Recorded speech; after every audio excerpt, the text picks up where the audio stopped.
The House will please come to order. Welcome back, members. Thank you for a good morning session. We are at that order of general file. Mr. Majority Floor Leader. Mr. Speaker, I move that the House resolve itself into committee of the whole. You've heard the Majority Floor Leader's motion. All those in favor, please say aye. Those opposed, no. Representative Simpson.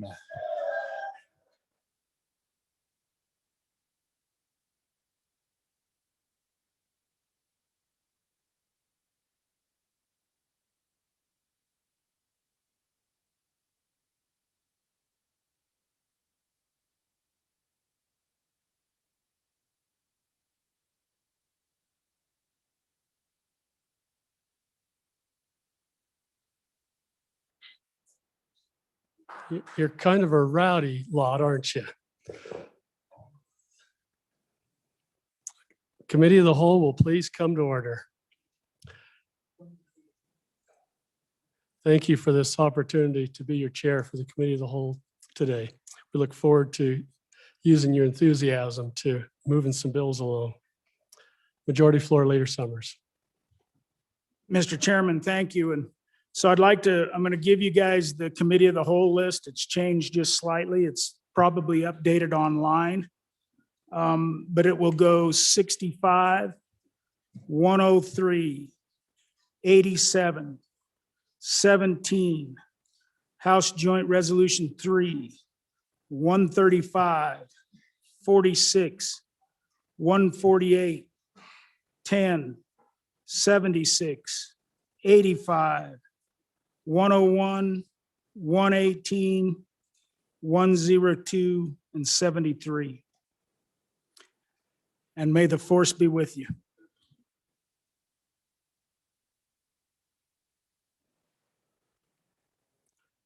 Members, we have a lot of bills in front of us, and I want you to know I've set a personal goal to move 15 bills this afternoon. 15 of them, that's our goal for the day. The first bill, the first bill for our consideration is House Bill 65. The reading clerk will read the bill. House Bill 65, sponsored by Representative Larson Lloyd. Political subdivisions, deposits, an act relating to public funds. Mr. Speaker, your committee number 7, corporations, elections, and political subdivisions, to whom was referred House Bill 65, political subdivisions, deposits. Respectfully report same back to the House with the recommendation that it do pass. Ayes. Representatives Blackburn, Clausen, Duncan, Air, Roscoe, Zwanitzer. Noes. Representatives McGuire, excused. Representative Clifford. Representative Zwanitzer, Chairman. You've heard the reading of the bill. What is your pleasure? Chairman Zwanitzer. Thank you, Mr. Chairman. I move in the committee of the whole rise to report it. Do so the recommendation that House Bill 65 do pass. There are no standing committee amendments, and I would turn over management of the bill to the good Vice Chairman of Appropriations. Representative Larson. Thank you, Mr. Chairman, and I come up here just be close to you. Thank you. Members of the House, I feel him glaring at me. Members of the House, if you could turn to page 2 of this bill, I just kind of want to explain there's kind of an important thing that takes place on page 2, and that is how and where you can deposit public funds. And so at the beginning, it says that the treasurer can deposit any portion of public monies in his possession in a bank chartered under the laws of the United States. And if you come down there to line 8, it says with some new language, it says, with respect to the deposit of state funds, meaning state of Wyoming funds, the funds that we're dealing with here, bank means this, and it's federal and state savings and loan associations, federal state savings, and the banks that have been approved for the handling of state funds. Then we add in some new language down here, and this is with respect to the deposits of political subdivisions, different than the state funds. This would be local funds, the town, your town funds, a local municipality. And in that, it uses the same language and defined what bank is, just like we did for the state funds. And then down on 19 or line 18, come over and we say, or when a bank is not available within a 10-mile radius of the principal place of business of the political subdivision, town hall, okay, an institution approved by the Board of Deposits, meaning the state Board of Deposits that identifies institutions that can hold monies. So I would ask you to consider in your own hometown, find your town hall and see if you can go 10 miles any direction and not go past a bank, if there's a bank within a 10-mile radius. And for the large majority of us, the answer is that, yeah, sure enough, there is. But we have a couple of small towns in our state that can't do that. And one of them is in my county. And if you were to drive from here to my hometown, you went through that town, that you could either go to my town or turn and go up through the canyon where the Wind River's at, and there's a very busy convenience store there. That town can't go 10 miles and find a bank. There isn't one. You can end out in the middle of the gas fields. You can end up in the middle of Wind River Canyon or partway to the town where the Wolverines are the mascot. But they do have a credit union. And there's another town up in coal country that's likewise. I had my unofficial official assistant help me the other day find out. I asked him if there was a bank in that town, and he looked on the internet and determined that there was not. There had been briefly, but there's not anymore. But there is a teller machine. And so the question has been, and this bill I brought a number of years ago, well, why can't they just put them in the credit union? And that's because we define in here that institutions public funds have to be held in a bank. And much younger than I am now, my physique was not much different, but I was younger. I thought that seems simple enough. And so I crafted a bill that would allow such a thing, and found out that there is certainly some disagreement on whether a credit union ought to hold public funds or they should remain in banks.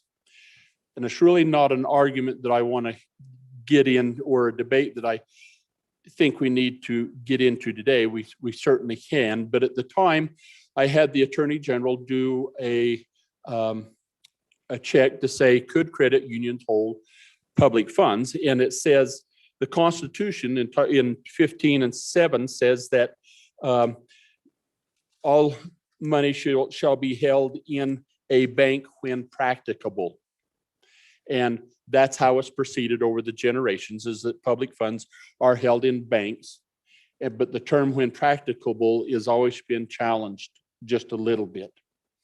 And so what this bill does is it defines and gives a little more definition of when practicable is. And if there's not a bank within a 10-mile radius, it allows the municipality to put those banks in a credit union. So is it a big deal, Representative Larson, for that local municipality? I mean, can't they do it?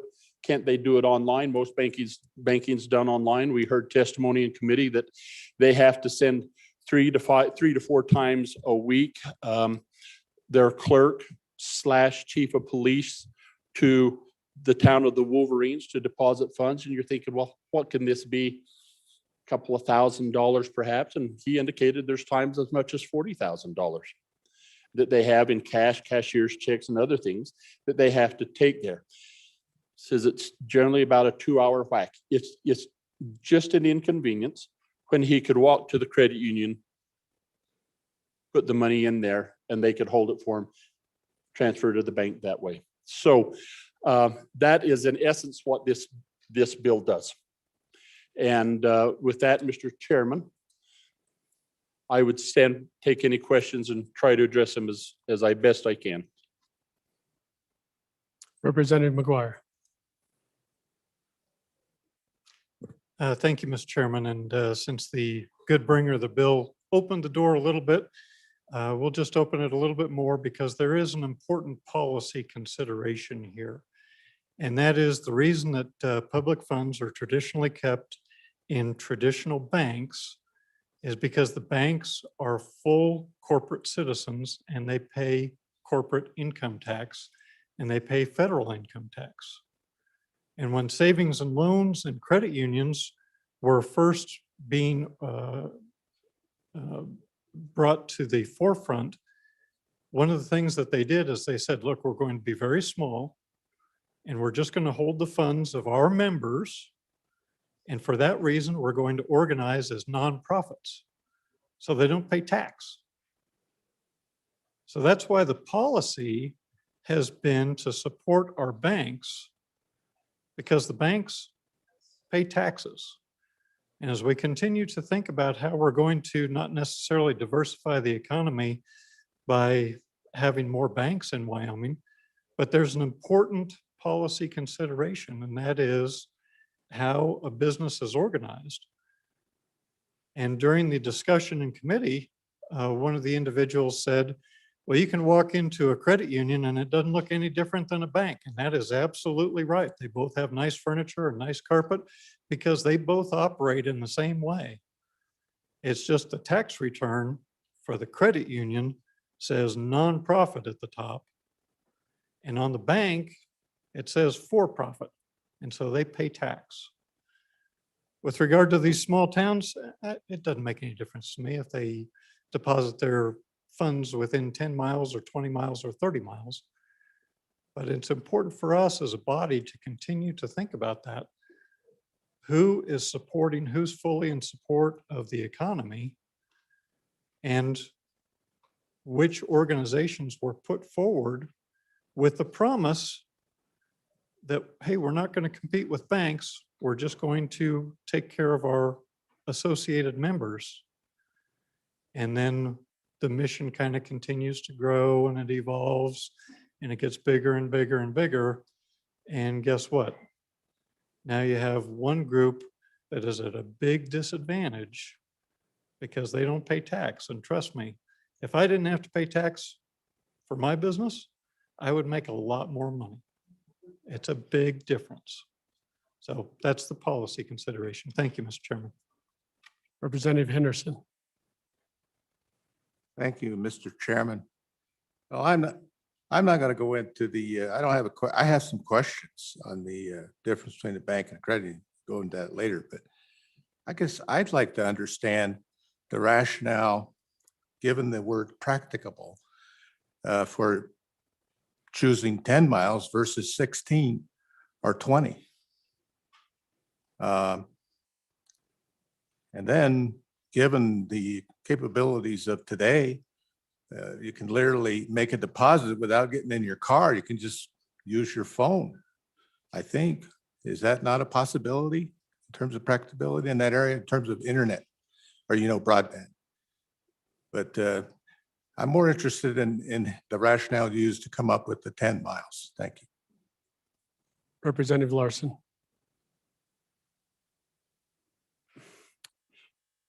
Thank you, Mr. Chairman. In to the last questions first is on the 10 mile versus 5 miles versus 15 or versus 20 really is a carryover from when we ran this bill a number of years ago, when we had a good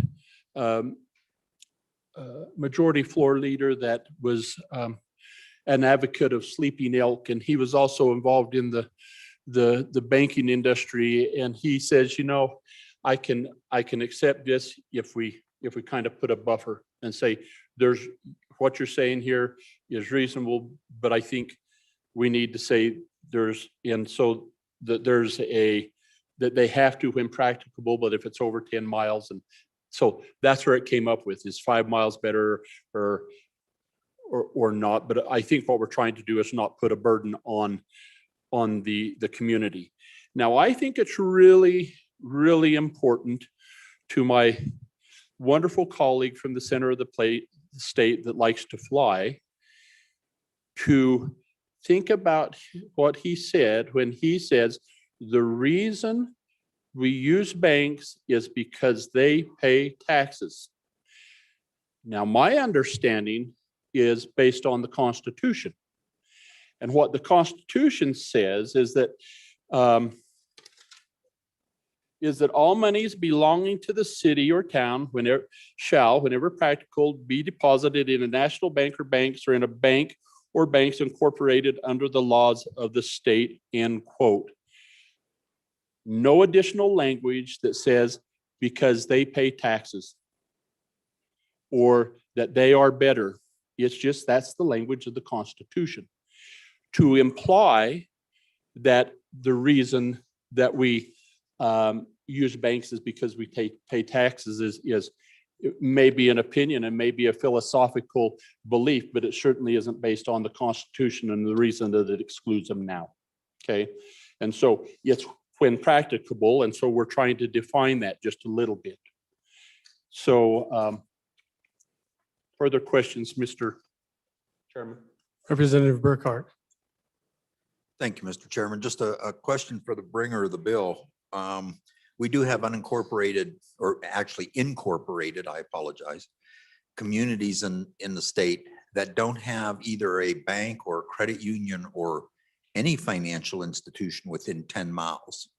So if they have to go, and I'm picking something here from a town I'm thinking of, if they have to go 45 miles for a financial institution, does this give them the ability then just choose which one they want? That they can go with, credit union, savings and loan, bank, some guy named Guido, and that to put their money in, or are they required to go to a bank? So are they at a let's call it unfair advantage to a community that is within, say, 10 miles of one of those? I'm just curious how that would work. Representative Ayer. Thank you, Mr. Chairman. In regard to the issue regarding taxation, it's my understanding that federal credit unions, all credit unions do pay sales tax, they pay property tax, they pay payroll taxes. The only thing they're exempt from is income taxes. Since we have no state income tax, they pay just as much state income tax as a bank would, or a credit union or bank pay the same amount of state income tax, since we have no income tax in the state, but they pay all those other taxes. So to say that they're completely tax-free is not quite accurate. Thank you, Mr. Chairman. Representative McGuire. Thank you, Mr. Chairman. Point taken. That is correct. They do pay property tax. And I was not there when they were drafting the Constitution. So it was an overstatement on my part. So thank you. Representative Larson. Mr. Chairman, to answer the good Chairman of Transportation's question, the understanding that we had when we drafted this language, we asked that question, and if they were an unincorporated town, had neither and had to drive it would have to reside in a bank. Those public funds would have to be deposited at whatever town you went to within a bank as defined under current law. Is there any other discussion on the bill? Representative Henderson. Thank you, Mr. Chairman. Just a couple of quick questions. So I was wondering, I mean, you mentioned this happened, or you brought the bill sometime back. I'm wondering, sir, Mr. Chairman, how often and how long has this been going on? And have there been any adverse impacts to the community that we should maybe consider? And what is the closest bank, if there is one? Representative Larson. Thank you, Mr. Chairman, and thank you, good representative from here in Cheyenne. The closest bank would be in the town of Bobcats or the town of Wolverines, which is, about half hour, 35 minutes either way. How long has it been going on? When I moved to Wyoming in 1980, There was a small bank in this community. As the economy downturned, that was pulled out. Credit union, they went without either for a period of time. Credit union has been there since probably, I'm not going to guess, but it's been there for a pretty significant amount of time.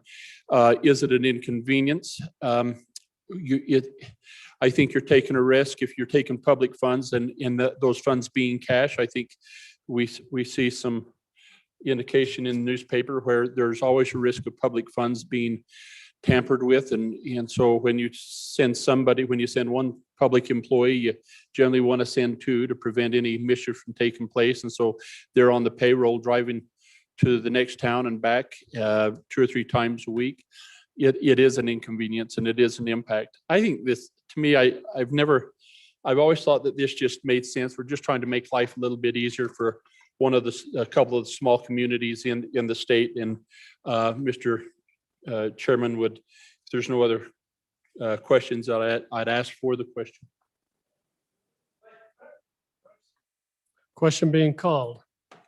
All those in favor of Representative Swanitzer's motion that when the committee of the whole rises to report, to do so with the recommendation that bill number 65 do pass.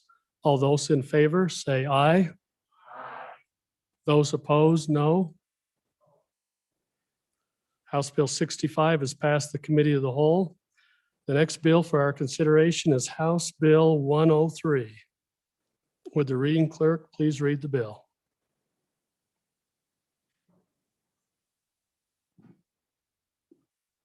House Bill 103, sponsored by Representative Zwanitzer, Journalist Privileged Communications, an act relating to civil and criminal procedure. Mr. Speaker, your committee number 1, Judiciary, to whom is referred House Bill 103, Journalists Privileged Communications, respectfully reports same back to the House with the recommendation that it do pass with the following amendments. Ayes, Representatives Crago, Oakley, Olson, Provenza, Yin, Zwanitzer. Noes, Representatives Larson Dan, Rodriguez Williams, excused, Representative Washit, Representative Olson, Chairman. You've heard the reading of the bill. What is your pleasure? Chairman Olson. Yeah, thank you, Mr. Chairman. I move that when the committee of the whole rises to report it, do so with the recommendation that bill number 103 do pass. And I further move the adoption of standing committee amendment number 1. And Mr. Chairman, the way I think we're going to do this is I'm going to turn over the explanation of the bill to the good representative and chairman of corporations, who is the bringer of the bill. I've moved the standing committee amendment, but I think, we'll probably return to that at some point during the bill presenter's presentation. And so you can come back to me at that point when he's ready. Chairman Swanser. Thank you, Mr. Chairman. I'm pleased to bring House Bill 103, Journalist Privileged Communications. Members, this is commonly known as shield laws in other states. 48 other states have a shield law currently, including our neighbor to the east, Nebraska, actually has it enshrined in their constitution. So what we're talking about quickly is the allowability for journalists to protect their sources under what we call a shield law. What are the reasons they do that? Well, because the research basically says that individuals will provide confidential or sensitive information to journalists, likely won't do that unless they can protect their anonymity, right? You're more likely to say, some bad things are going on in your company or the government or business if your anonymity can be protected, what we call off the record. Second, in publishing sometimes controversial stories or things through like an editorial board process, you don't want to be able to have subpoenas issued surrendering your confidential information, right? It interferes with the process and your freedom of speech protected under freedom of the press in the First Amendment. So what we've done is craft a similar bill that's, again, either in the Constitution or in statute or in case law in 48 other states. You can certainly read through it. I don't want to read through the bill because I know the chairman wants to get through 15 today. So if you do have any questions, I'll briefly turn it back over to the chairman of the committee to discuss the standing committee amendment if it's appropriate to do so at this time, Mr. Chairman. Chairman Olson. Yeah, thank you, Mr. Chairman. So walk you through the standing committee amendment because it's got quite a bit happening. At the top of the standing committee amendment, it's just really simple. Anywhere in the bill where we talked about information, we've just qualified that to news information. And so that's really all that's happening right there. The next part of the standing committee amendment is the burden of proof. And what this does is when we're dealing with defamation actions, in an action to compel disclosure of now the news information, the journalist, so the individual asserting the privilege, has the burden of proving the existence of that privilege. And that's, if you basically look at that in any other area of law, that would be common. If I were asserting a privilege, I would have the burden of proving the privilege. So the biggest part of this standing commitment is the next part. This is on page 1, line 24.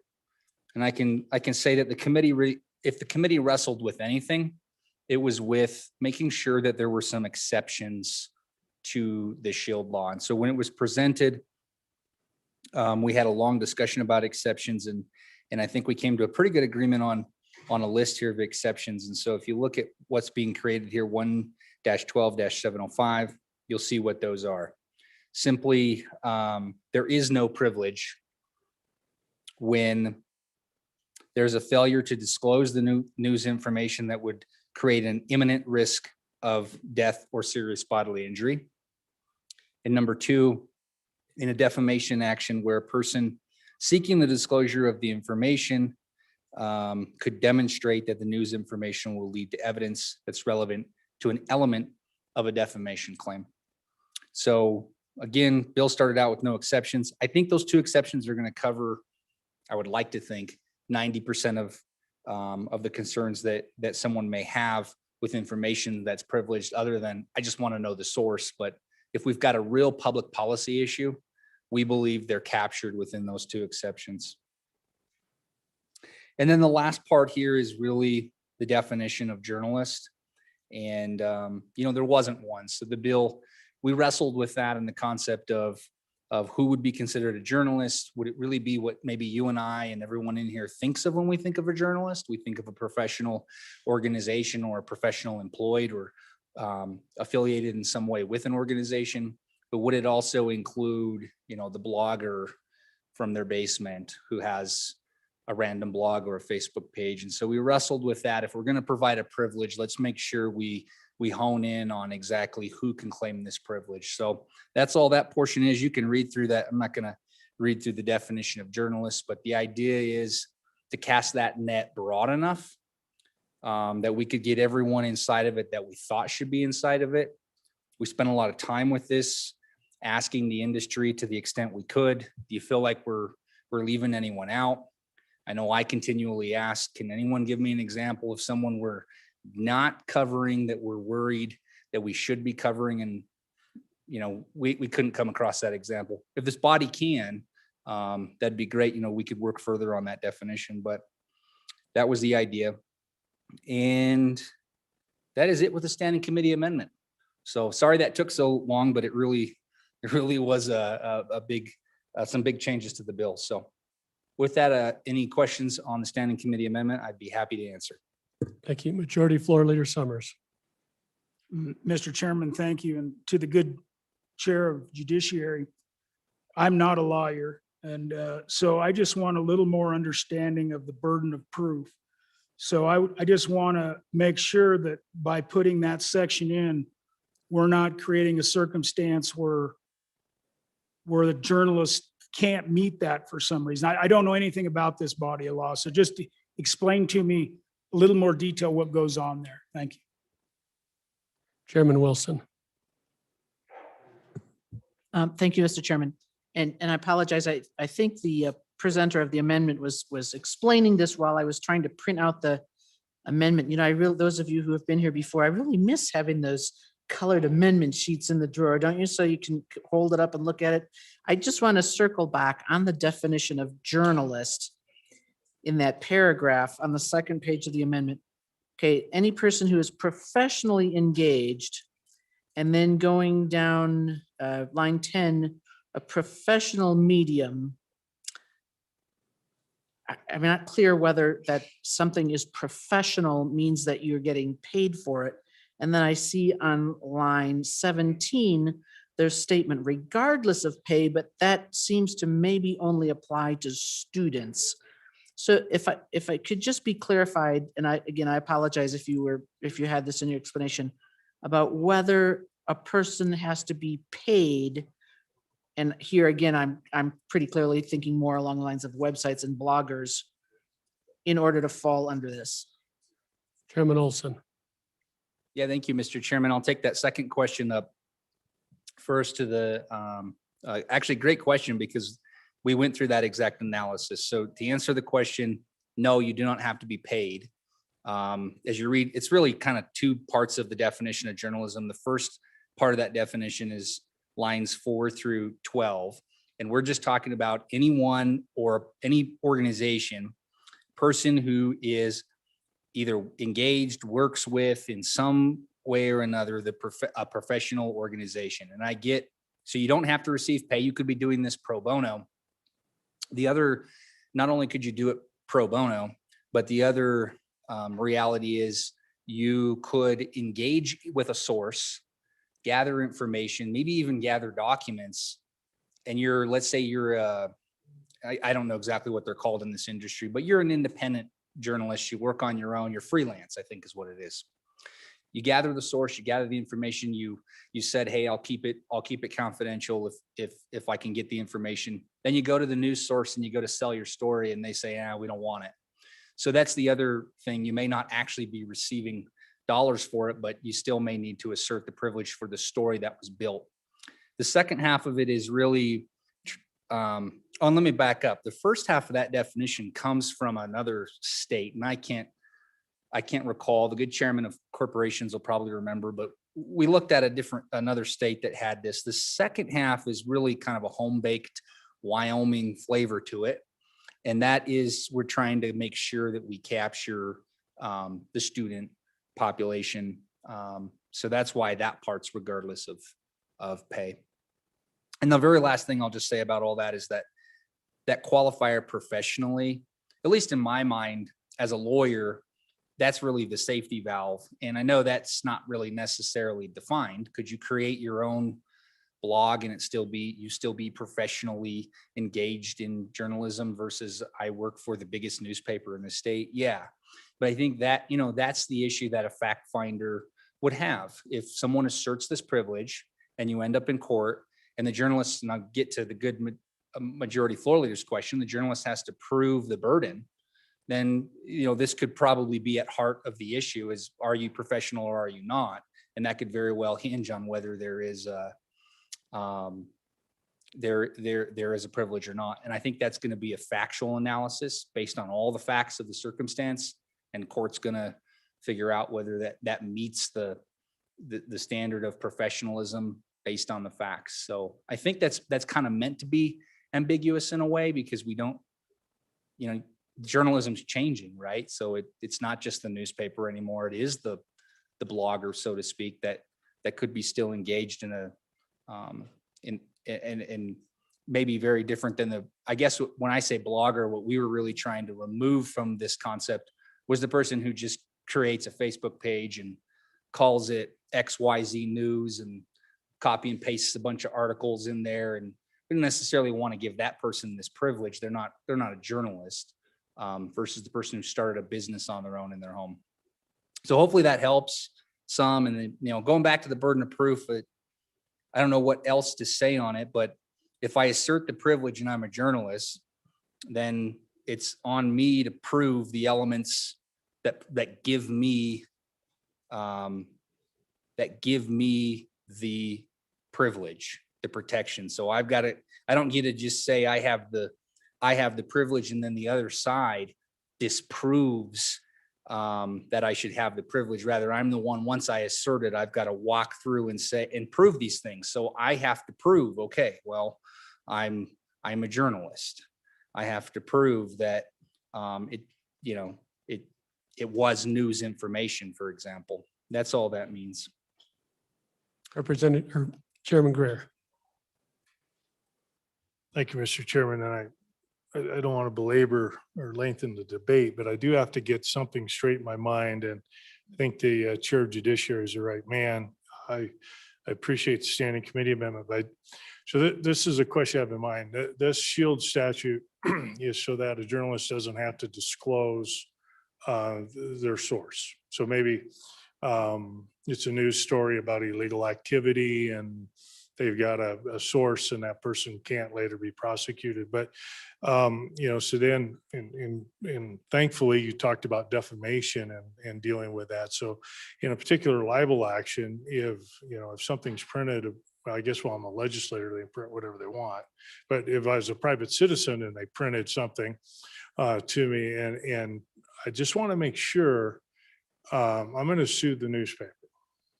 Okay, so I guess I just want to make sure then if that reporter was relying upon a third person for the facts that are used to defame me, then the newspaper, I'm just using newspaper for example, they've got to make that choice because they're going to be liable. They're not going to get away from their liability for defaming me with this shield.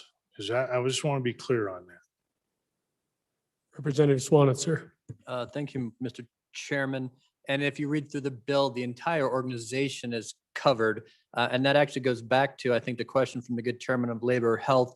When we talked about professionally engaged, it's not so much on the journalist. If you read the next sentence, it's the journalist privilege covers anyone gathering, preparing, writing, editing, filming, taping. So think of those documentaries you see on Sundays where they like cover up the face or just distort the voice, right? Obviously, more than just a journalist knows the identity of that person, whoever's taping that would know. And so that's when we're defining journalist, that it not only covers when you actually think of the person writing the story, it would cover anyone in that organization involved in that story, if it's broadcast or if it's, a copy editor, et cetera, or the editorial board. I mean, it could be, the people who do the advertising, the source had to walk by them and there's a big story the next day and everyone's like, oh no, we saw a certain person in the building yesterday.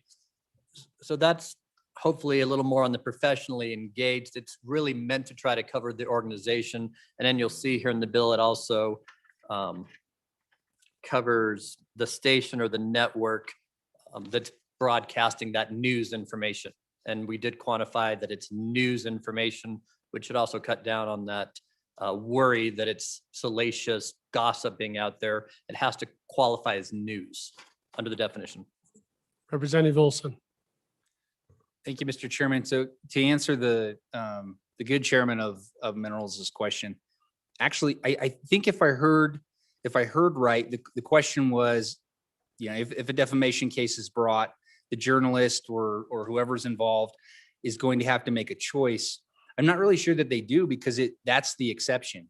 So if in a defamation action, so I'm a politician, someone's put out a news story, they had a confidential story, they put out something on me, I bring a defamation civil lawsuit against them.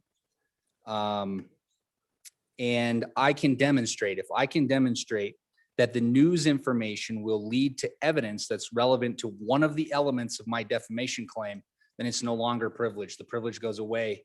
I get the information. The court's going to decide whether it's relevant or not to one of my elements, and it's gone. So I don't think that the company necessarily has to make a choice. That's the idea, is we're providing a complete exception. But I will say one thing to that, because we heard this testimony from the industry, not on the defamation issue really, but on the safety issue. So look at that first exception. Failure to disclose news information would create an imminent risk of death or seriously bodily harm. So take it for what it's worth. But prior to this exception being written into the standing committee amendment, the testimony we heard from all of the journalists was, it's the ticking time bomb scenario, but if we've got something that's of a huge concern to public safety, remember who holds the privilege is the journalist, not the discloser. So that's a little bit different than other privileges. In the attorney-client privilege, my client holds the privilege. If I decide it's a bad idea and I want to help the state and I want to disclose information, I can't do that unless my client says so.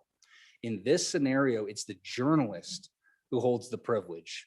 So if the journalist decides, you know what, maybe that's really what the question from the good chairman of Minerals is.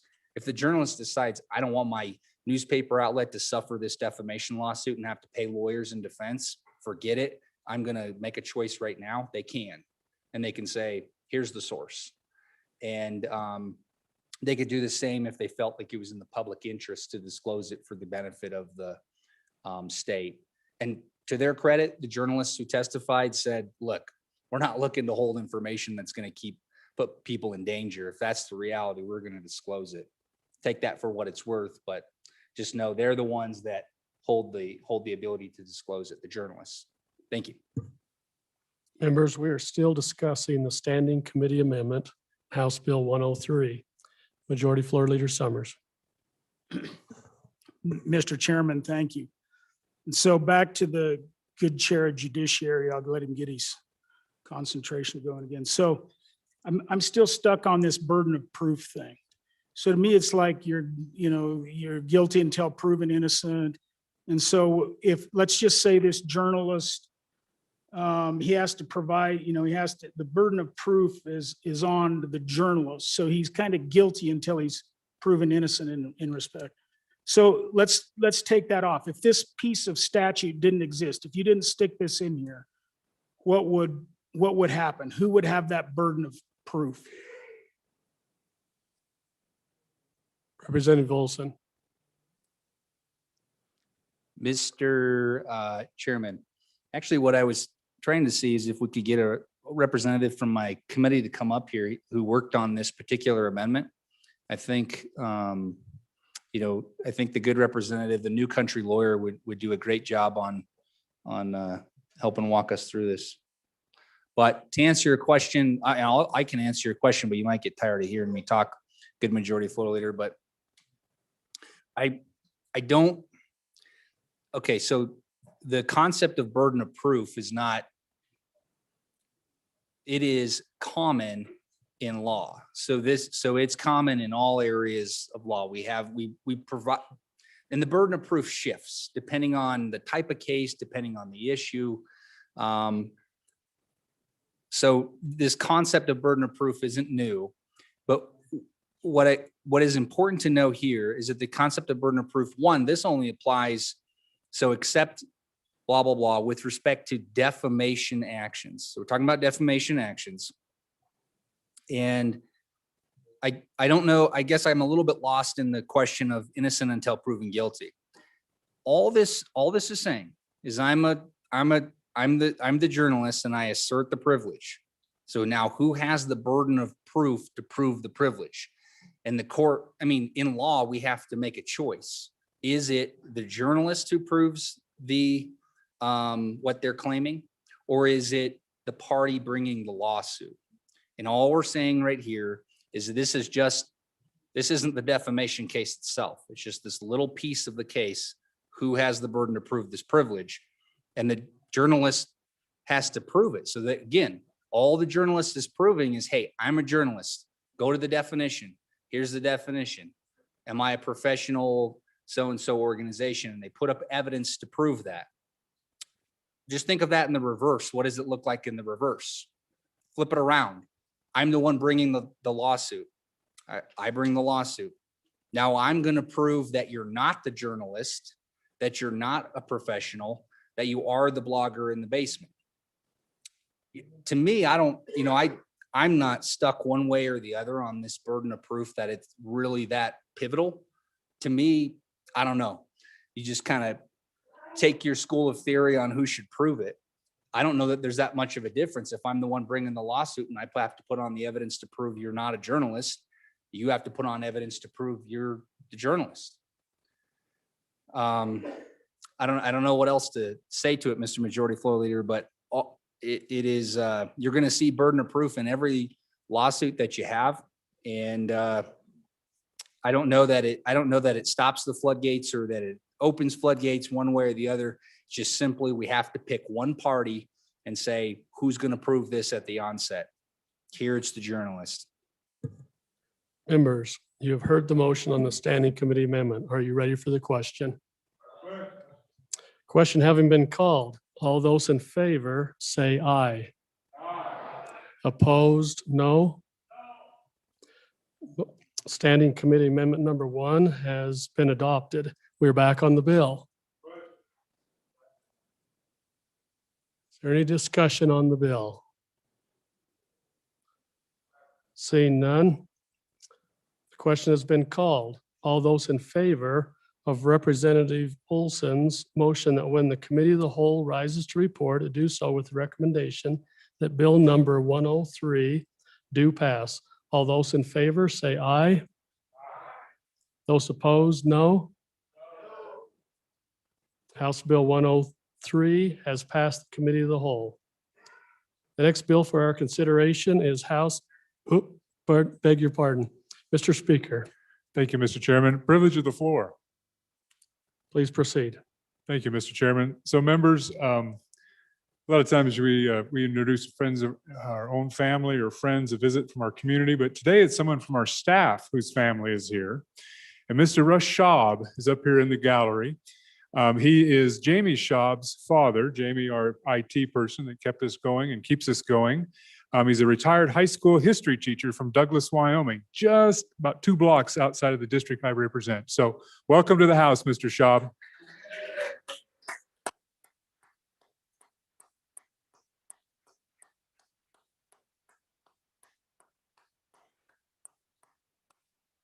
Was he your teacher?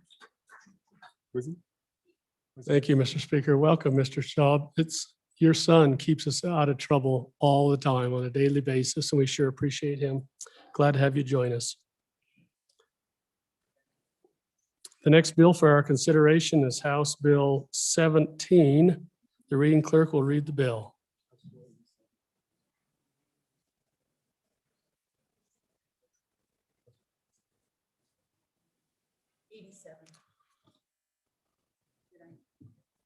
Beg your pardon. The next bill for our consideration is House Bill 87. The reading clerk will read the bill. House Bill 87, sponsored by Appropriations, Provider Recruitment Grant Program repeal, an act relating to the Provider Recruitment Grant Program. Mr. Speaker, your committee number 2 Appropriations, to whom was referred House Bill 87, Provider Recruitment Grant Program repeal, respectfully report same back to the House with the recommendation that it do pass with the following amendments. Ayes. Representatives Kinner, Larson Lloyd, Nicholas, Schwartz, Simpson, Stith, Walters. Representative Nicholas, Chairman. You've heard the reading of the bill. What is your pleasure? Vice Chairman Larson.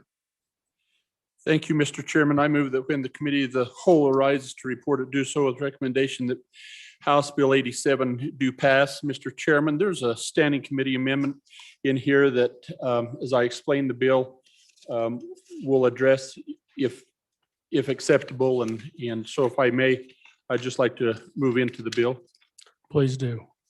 So members of the committee, this is a joint appropriations bill, and as a result of some reductions in general funds made by the Department of Health. There's a couple of programs in the Department of Health that provide that for recruiting professionals in the healthcare industry. One is in the Office of Rural Healthcare, where they're required to go out and actively and help in active and ongoing recruitment. There's another program in for provider recruitment, which the Department of Health is to actively reach out to healthcare providers like hospitals and such, and provide and help them in recruiting professionals as well. There's a reduction to the budget in that, but the language of the in the statute would still require the agency to provide the services required by statute. And so what this bill does is in the 9217 in the Office of Rural Health, it says that the department is required to do that subject to the availability of funds, which is common to what we've done in our virtual session on a couple of bills. And then, Mr. Chairman, as we brought the bill out of JAC, it was going to repeal the provider recruitment program altogether. And upon further discussion with the agency, they really would like us to keep that program in place, and as funding becomes available, perhaps they could resume recruiting for that. So with your permission, I'd like to move the House Standing Committee Amendment number 1 to House Bill 87, where what we do in that bill, Mr. Chairman, is we change the program from the title page from program repeal to amendments, and then we delete the language on page 2 that would repeal the program, and then we add language in there in 35-1-1101 that says subject to availability of funds. That would keep the program in place, and as funding becomes available, they would be able to do that. So I would stand for any questions on the standing committee amendment.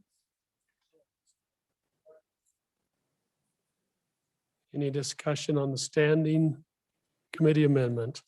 Seeing none, the question has been called. All those in favor, say aye. Opposed, no. Standing committee amendment number 1 has been adopted. We're back on the bill. So, Mr. Chairman, then what we're doing, just as a reminder, is we have those two recruiting requirements in for the Department of Health that they'll do as funding is available. And with that, I would stand for any other questions. Chairman Wilson. Thank you, Mr. Chairman. I don't want to delay this, but I did want to give a sad little wave to this program.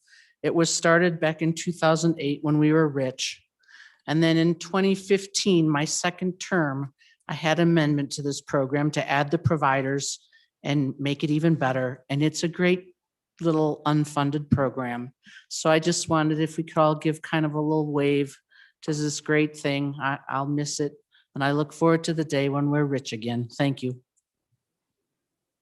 Is there any other discussion on the bill? Are you ready for the question? Question being called. All those in favor of Vice Chairman Larson's motion that when the committee of the whole rises to report, do so with the recommendation that bill number 87 do pass. All those in favor say aye. Those opposed, no. House Bill 87 has passed the committee of the whole. Thank you. Nice job on that one. The next bill for our consideration is House Bill 17. The reading clerk will read the bill. House Bill 17, sponsored by Transportation, Range Management at Military Training Areas, an act relating to the military department. Mr. Speaker, your committee number 8, Transportation, Highways, and Military Affairs, to whom was referred House Bill 17, Range Management at Military Training Areas, respectfully report same back to the House with a recommendation that it do pass the following amendments. You've heard the reading of the bill. What is your pleasure? I have to. Chairman Burkhart. Thank you, Mr. Chairman. I move that when the committee of the whole rise. Hold it. Pardon me, just for a minute. Mr. Chairman, sorry, I cut off a reading clerk early. He needs to finish the reading. That's my apologies. Ayes.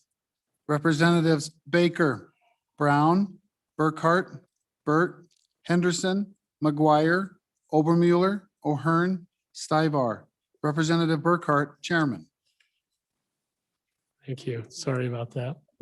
Now you've heard the reading of the bill. Chairman Burkhart. Thank you, Mr. Chairman. I move that when the committee of the whole rise to report, it do so with recommendation that House Bill number 17 do pass.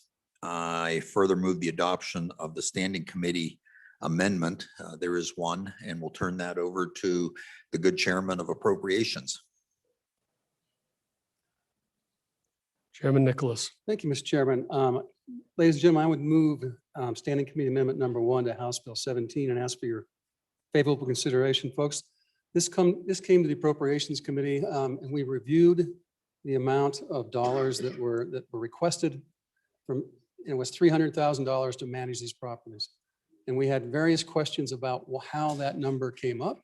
We had testimony from the folks over in Guernsey and from our committee and others, and we concluded that $150,000 was more than enough to do the work that was needed. And so I ask for your favorable consideration. Representative Stivar. Chairman Burkhart. Thank you, Mr. Chairman. That would be considered a friendly amendment at this point.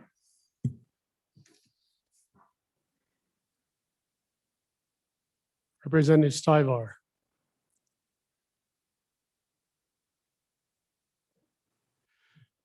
Thank you, Chairman.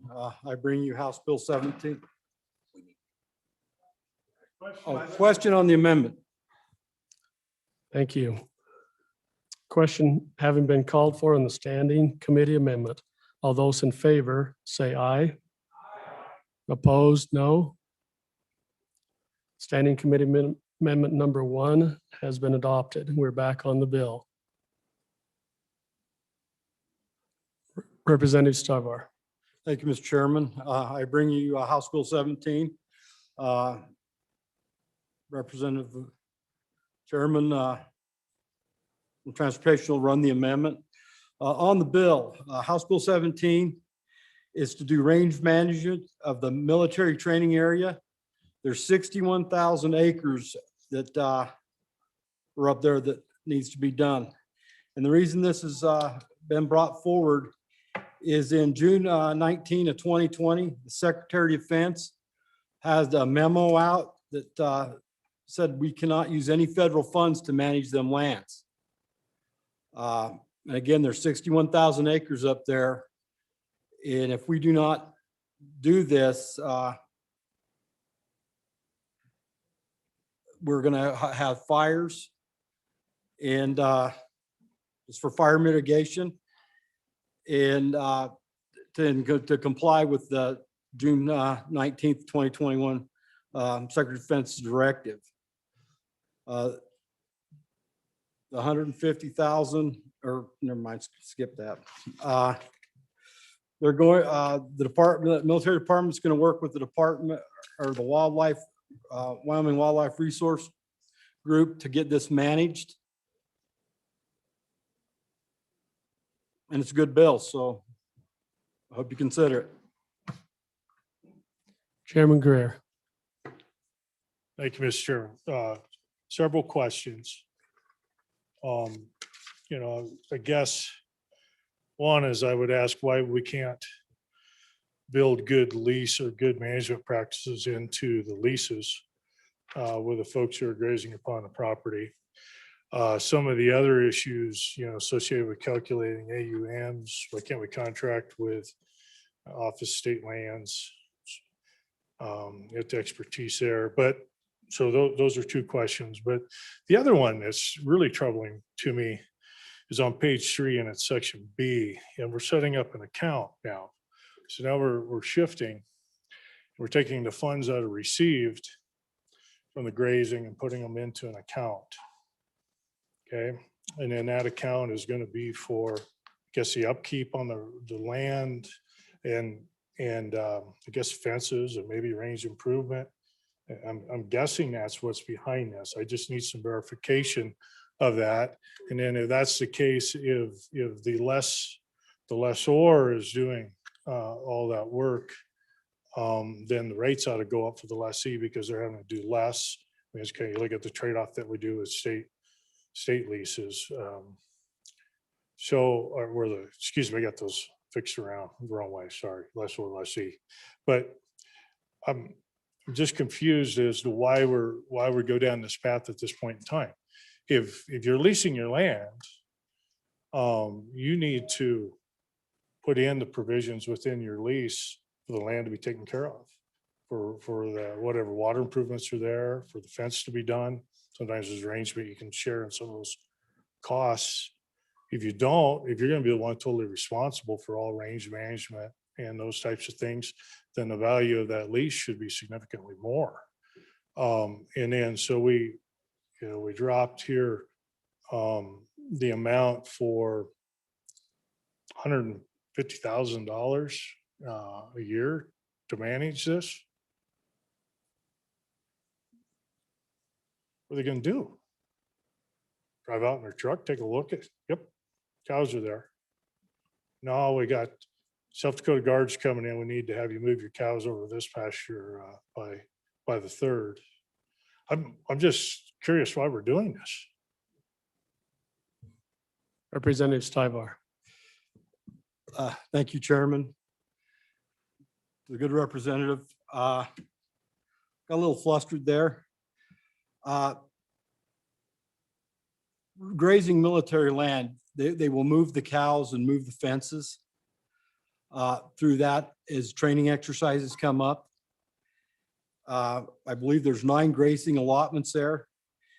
And right now, the Camp Guernsey grazing program brings in approximately $376,000 a year biennium to the general fund. So all that leases, the way they lease it, that fund, that $376,000 a biennium goes into the general fund. This is just seed money to get the project going, to get it sustained. Chairman Burkhart. Thank you, Mr. Chairman. To further address some of the questions the good Chairman of Minerals raised, is one reason to do this is that this was previously handled with federal money. That federal money is gone. Department of Military Affairs said they will no longer pay for management of the range. So that's it in a nutshell. So our own military affairs department had to come up with something, came up with this bill in the interim to work. Now, as the chairman of appropriations said, when they looked at it, they felt that it could take a good haircut, and that's appropriate. I think it could also. I think to answer some of the other questions from the chairman of Minerals would be the appropriate time now to move Committee of the Whole Amendment number 1 to House Bill 17 and ask for the body's favorable consideration. So with that, Mr. Chairman, if you go to the amendment takes care of a number of the issues raised by the good chair of Minerals. It removes that the Military Affairs Department will conduct these operations, these activities, the range management on the gunnery range, firing range in the middle of the eastern part of the state. And it changes it over to oversee. So they aren't doing it themselves. They've worked very hard with the Wildlife Trust Fund to get their input on this, to do that. So if you look down through the amendment further defines what that overseeing, what that oversight will look like, and who does it. And I brought this amendment at the request of the Military Affairs Department. And that's most of it. Instead of, and I'm just going to the middle line 21 on the amendment, delete, calculate, and insert determine, so that they aren't actually doing this work. They're seeing that the management of the range occurs. It further goes on to delete the requirement for 3 AWAC people. They're unnecessary, and that they're going to work with other state agencies to do the management. And it gets the Military Affairs Department out of range management in favor of doing what they do well, which are military activities. They don't have to worry about moving the cattle from one pasture to another because you might drop a 155 millimeter round on one, which could be considered maybe roadkill in some jurisdictions. So, and that is it. The fund takes care of it. If you go down to line 37, and it talks about unexpended, unencumbered funds and where they go. And again, deletes the AWAC. And with that, I'll stand for questions on the amendment. Members, we're on the committee of the whole amendment number 1. Any discussion? Chairman Swanitzer. Thank you, Mr. Chairman. Just a question to see if it ever came up in discussion. So obviously the state doesn't own the grazing animals. I assume there'll be cows, but who knows, whatever's grazing. My question is there anything preventing the owner of those grazing animals from applying to be one of these AWEC contracts? Because I would sure like to be the rancher, not only has access to the land and getting the grazing money, but also they're paying me to watch my own cows. Has that come up anywhere in the conversation that we're not allowing the grazing lessee to be an AWEC contract for the state to manage their own animals on our land? Chairman Burkhart. Thank you, Mr. Chairman. In a way, that did come up. There are 2 lessees on this land, 2 ranchers grazing it. And I think if I remember correctly, there's 11 different leases that cover the different areas on the gunnery range. So yes, they could. There's nothing to prohibit that. The agency, Military Affairs Department, can really get whoever they want. It's just they aren't going to do it themselves. They will hire someone to do this. And I think that amount of money would be relatively low. So that's the answer to that one. Chairman Greer.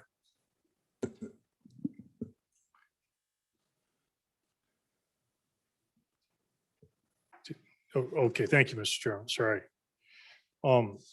Okay, so now as I understand this, going back several years when I was on appropriations, is this money, the money from the leases comes into the general fund and then appropriations appropriate out. It's kind of what we do. What we have now is an account's being set up, and the money's coming in. It says any amount in excess in that account of over 300,000 per biennium then goes to the general fund. Okay. Well, how often do you think, and I don't want, I guess, need to ask, how much do we collect each year on the leases? That's one question. Okay. The next question, I guess, on that is how much is that per AUM? Next question then is what are the obligations of the lessee in terms of taking care of managing the range? And then after that, I guess we got to ask ourselves, how much money do you think is going to be left over in that account at the end of each biennium? Representative Stivar. Chairman Flitner. Thank you, Mr. Chairman. My question, I guess, and if this was already answered, my apologies, but if we don't create this program, will those that are leasing this ground presently, will they lose their leases without a program in place to manage it? Chairman Burkhart. Thank you, Mr. Chairman. To answer the good Chairman of Minerals, I'll get those numbers for you tomorrow. I'll have those for you, the AMU costs and that sort of thing. To answer the question on what happens if you don't do this, they currently use the livestock on the land as a way of controlling the grass, the feed, and control fires. I think some of you remember a few years ago, we had a very significant fire there. And this helps keep the fire load, the fuel load down. So if it caught fire, it'd burn. That's what would happen. If you don't allow grazing, it probably gets overgrown. But again, you're dealing with a gunnery range. It's not like it's pristine pasture. So, but they prefer to manage the range for fire suppression, for control of potentially invasive species, cheat grass, those sorts of things. So that's why they do this. It also, the lessees like the ability to graze. It's an additional, not completely 61,000 acres, but a fair portion of it is just open land that they can graze on. It's a good working relationship with your neighbors to allow the grazing. And yes, they have to move their cattle occasionally. You really wouldn't want live rounds dropped on a really good herd of Angus or something in there. So they'll move them. They call them and tell them, hey, we're gonna be shooting in this area. in the next few days, move your cattle, and they go and do it. So, and I will get the answer to those other questions for you. Representative Stivar. Thank you, Mr. Chairman. To answer good Chairman Minerals' questions, they're 10-year leases. I do not know what the cow-calf head price per unit. And good Chairman from TRW. The reason that it needs managed because is the units and the training schedule set up. They work with them to move the cows and the animals to a different area they're not maneuvering in. And they have to move fences. And that's what this is about, is to keep that program going to, so we don't have a major fire up there like we just had that, burned half of Wyoming down. So. Question. See no one else Question on- wants to participate in the discussion. All those in favor of Committee of the Whole Amendment number 1, say aye. Those opposed, no. Amendment has been adopted. We are back on the bill, House Bill 17. Any further discussion?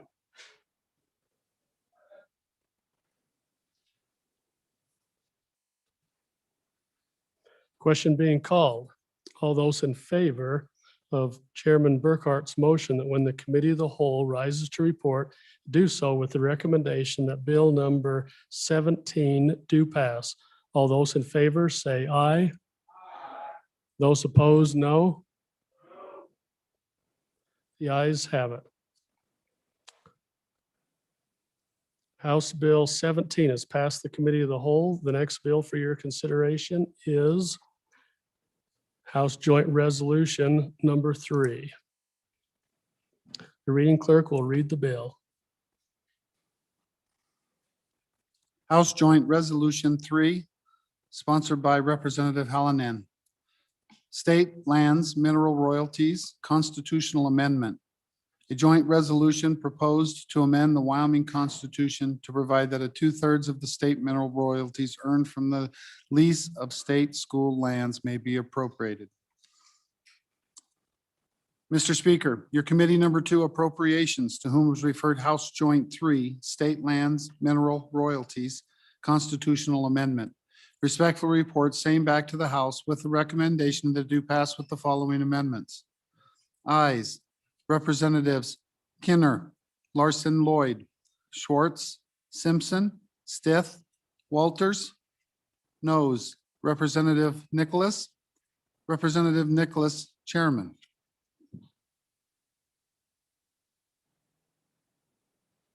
You've heard the reading of the bill. What is your pleasure?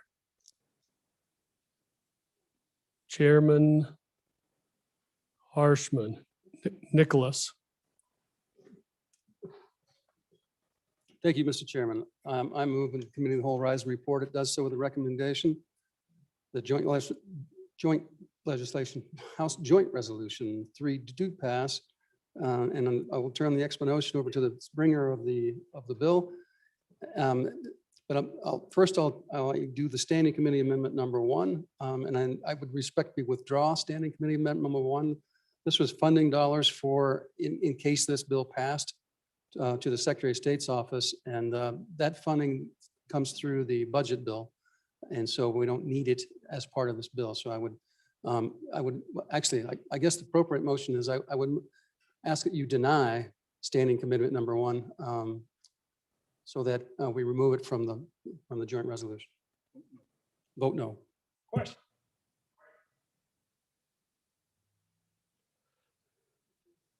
Okay, we're going to vote on Standing Committee Amendment number 1. Question have been called. All those in favor say aye. Those opposed, no. Standing Committee Amendment number 1 has failed. We're back on the bill. Representative Hallinan. Thank you, Mr. Chairman. I bring you House Joint Resolution 3 and recommend that you do look favorably upon it. The resolution concerns the state lands royalties. As you probably know, Section 16 and Section 32 are the state lands royalties that were given to the state when it became a state from the federal government. Those lands have royalties that are produced by the minerals that are produced on those lands. The state lands royalties constitute approximately $66 million in this year, and it goes up to about 90 million 6 years from now.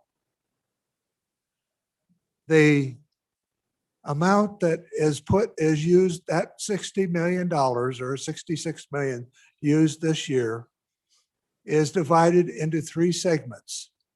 2 segments are put into the common school account. That's approximately 44 million. 22 million is made available to the legislature to use for the state schools. This constitutional amendment would, for the next 6 years, permit 2/3 to be given to the legislature for the use in schools instead of 1/3. And that would go on for the next 6 years. After that, it would take another vote of the people, because this is a constitutional amendment. It would take another vote of the people before this would be continued. It would revert down to 2/3 to the common school account and 1/3 to the state legislature for the use by the schools in 6 years, unless the people approve that again. The amount of money that we're talking about here is approximately $162 million in the 6 years that this bill would be in effect. And I've calculated out the percentage, how that would work out in terms of the amount of money that would be in the common school account at the end of that 6 years. The amount now, at least in 2021, is $4,078,000,000 and 1/2 of another $1 million. That's in the common school account. In 6 years, counting the inflation or the capital gains that would be on that money, and including the 162 million, the total amount in the common school account at that point, on the average, would be $4,226,658,000. That would be in 6 years' time. That's using the percentage of capital gains that we've averaged over the last 9 years and the 162 million that would be deposited into the common school account from the state lands royalties. That 1/3 would be there. So at that point, the amount of money that would be in the common school account would be $60 million in excess of the amount of inflation that would happen on the 6 years from the common school account currently. So that would be about 500 and some odd million dollars that would be in addition to the amount that's in there now. So consequently, I would say that we have every reason to pass this bill. We would gain $162 million for the use of our schools in the next 6 years, made available to the legislature to do that. And it would also, with that projection, increase the amount that's in the common school account by $60 million over the amount of inflation in the next 6 years. That's using the average amount of inflation that's been available for the last 9 years also in our calculation. So I think there's every reason to vote in favor of this constitutional amendment. And I think the people of our state would also look favorably upon it. It would show that we're willing to come up with some extra money to finance our schools, which are in trouble right now. And it would also show that we are looking after the future educational needs of our kids. After this 6 years, the amount in the common school accounts would be in excess of the amount of inflation. So approximately $500 boosted in the common school account in the next 6 years. So for that reason, I urge your support of this amendment to the Constitution. It gives the people the final say on this. 6 years, they would have the opportunity to use this money. And if we decided during that time that we had enough money to donate this 162 million that we have increased our money available to the legislature, we could put that 160 million back in to the Constitution, into the common school account, or a portion of it in that, in 1/6. It's about 22 million this year and up to 30 million in 6 years, which is the estimate in our latest Craig report. So these numbers are well documented in that report. So thank you very much for the opportunity, and I leave it to the body to discuss this issue. Thank you. Thank you for that introduction. Majority Floor Leader Summers. Mr. Chairman, thank you. On in support of the bill. So we have a $300 million annual shortfall in education funding. We can't cut 300 million out of that budget and remain constitutional. I can guarantee you that. So what are our options? We really have 3 options. 1, we cut. 2, we shift revenues. 3, we tax.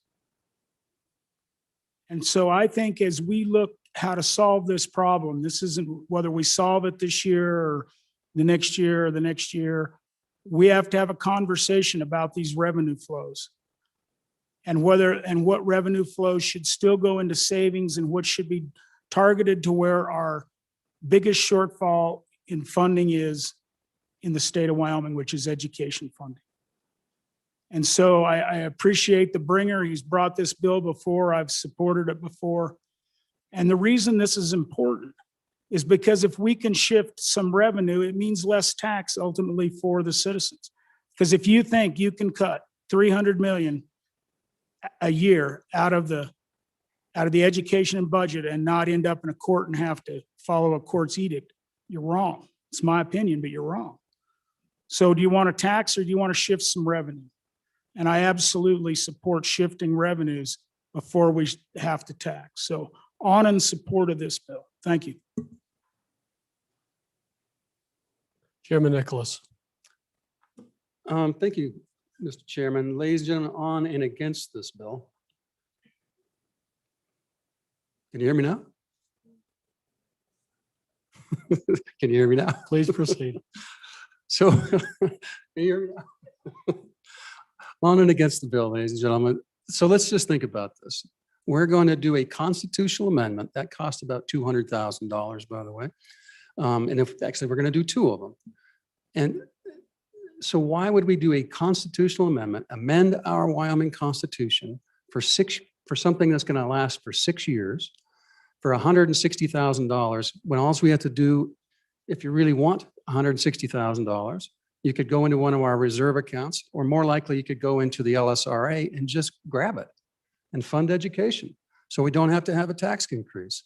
But to do a constitutional amendment, I mean, our Constitution is a sacred thing. So why do it as a constitutional amendment? It just doesn't make sense to me. No, and what's going to happen in 6 years from now? Well, my guess is because we don't want new taxes, it's going to be harder to have a constitutional amendment to add this money, take it back out and have it go into the permanent school fund versus going into the common schools fund to pay for everyday cost of education. So what it's really going to do is take away basically our inflation proofing and our intergenerational protection of our permanent fund. What we want to do is build that fund faster. We should take money from the LSRA perhaps and put it in the permanent fund so we have more returns to live off of, to fund our deficit. But to do a constitutional amendment for 6 years, the logic just doesn't float with me. So on and against. Representative Stith. Mr. Chairman, thank you. On and for this bill. Members, this is low-hanging fruit. We can raise $30 million a year for K through 12 education finance without having to raise anybody's taxes. And as the good representative from District 20 mentioned, we have a $300 million annual deficit, and there's no way, even with substantial cuts to K through 12 education finance, that you could ever cut the entire $300 million for a simple structural reason. Unlike the governor's step 1 and step 2 and step 3 cuts to the state agencies are able to discontinue programs, for example. And the step 3 cuts will be particularly painful, say, for the Department of Health if they are finalized, because they can remove services for the elderly, for example, or you can remove services for developmentally disabled children. K through 12 system, however, does not have the luxury of eliminating 4th grade, for example, right? They have to make it work. They have to educate all of the students who show up. So it's a simple way to solve a piece of the problem without having to raise taxes. As to inflation proofing the Common School Permanent Land Fund, that's a serious issue that the representative from District 8 just mentioned. But think about it. We have over $4 billion in the Common School Permanent Land Fund right now. If you had $4 billion of your own money and you took it to your investment advisor and you gave it to your investment advisor, and the investment advisor says, well, I'm sorry, that's just not enough. You're going to have to keep putting in $60 million extra a year just to inflation proof this. You would look at your investment advisor and say, that's kind of crazy, because if you're doing your job as the investment advisor, your job is to get a return on this that does take care of the inflation while throwing off income that you can use. As these funds grow really large, 4 billion, and the same is true for the Permanent Trust Fund, that when you're in the $1 billion range, the annual income thrown off every year is a lower percentage of the total fund balance. And so it's not an effective mechanism over the long run to inflation proof it. We should be inflation proofing it through better investment strategies just to increase our return. So yes, is there a cost to this? It is true that you would be taking $30 million a year, not putting into the permanent fund, and you'd be diverting it to the K through 12 education finance system. But it's like a family. If a family is having trouble paying for groceries, paying for utilities, paying for its shelter, but at the same time, the family is saving $500 a month, you might say to that family, look, it's admirable that you're saving $500 a month, but you can't pay your utilities, you can't pay your groceries. You should be saving a bit less and spending it so that you can take care of your present needs today. So on and for. Representative Bear. Thank you, Mr. Chairman. On and for the resolution, this is a novel idea for us to get more funding for education. And I'm not a prognosticator as to what the funds are going to be available to us in years to come, but it just doesn't look good. We need to be looking for opportunities. And this particular opportunity is a benefit to the taxpayer. We need to look at what our taxpayers are going through, what they're living through right now. And this one doesn't take money out of their pockets. So I think this is a great idea. I am on and for the resolution. Thank you. Minority Floor Leader Connolly. Thank you, Mr. Chairman. On and we'll see about the bill or about the joint resolution.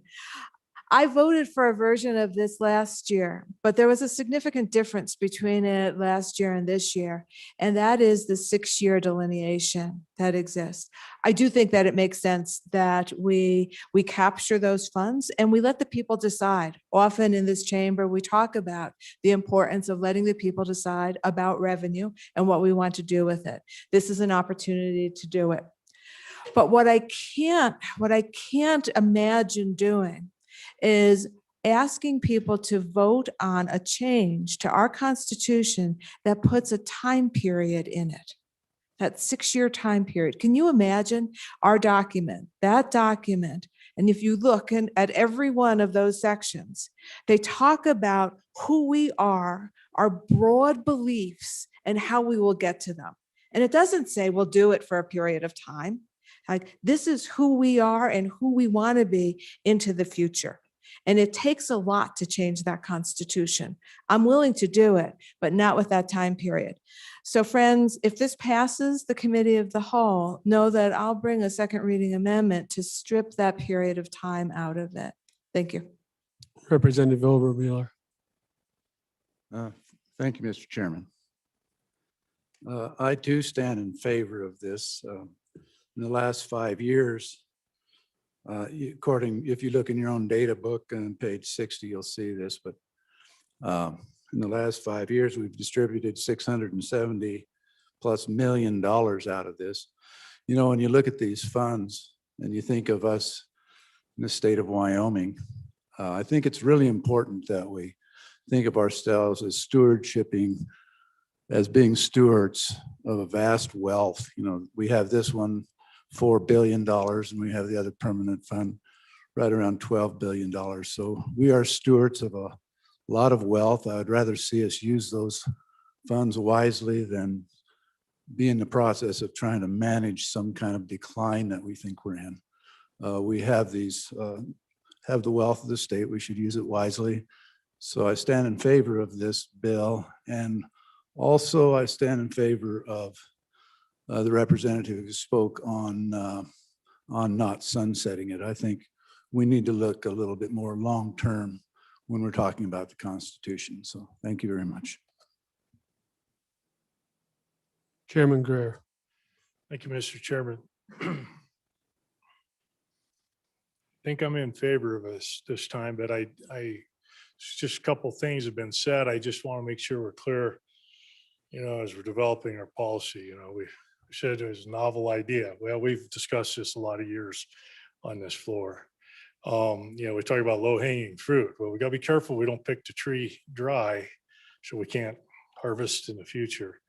You know, we talk about, you know, spending now so we don't have to tax our citizens today. They'll be taxed later, you know, or we just pushing us down the road. We have to think these are serious considerations that we all need to roll through in our mind. What I do like about the draft this year is the fact it is time limited. Okay, and from the way I read it, it automatically expires. Go back to the way it is. Also means that the legislature, if you read the sentence up above, says and the legislative authority, meaning we could always pull back and put more in it. I think the chairman of the appropriations made a good point in that we could always, if we felt the need, we could take money from the LSRA, put it in the backfill.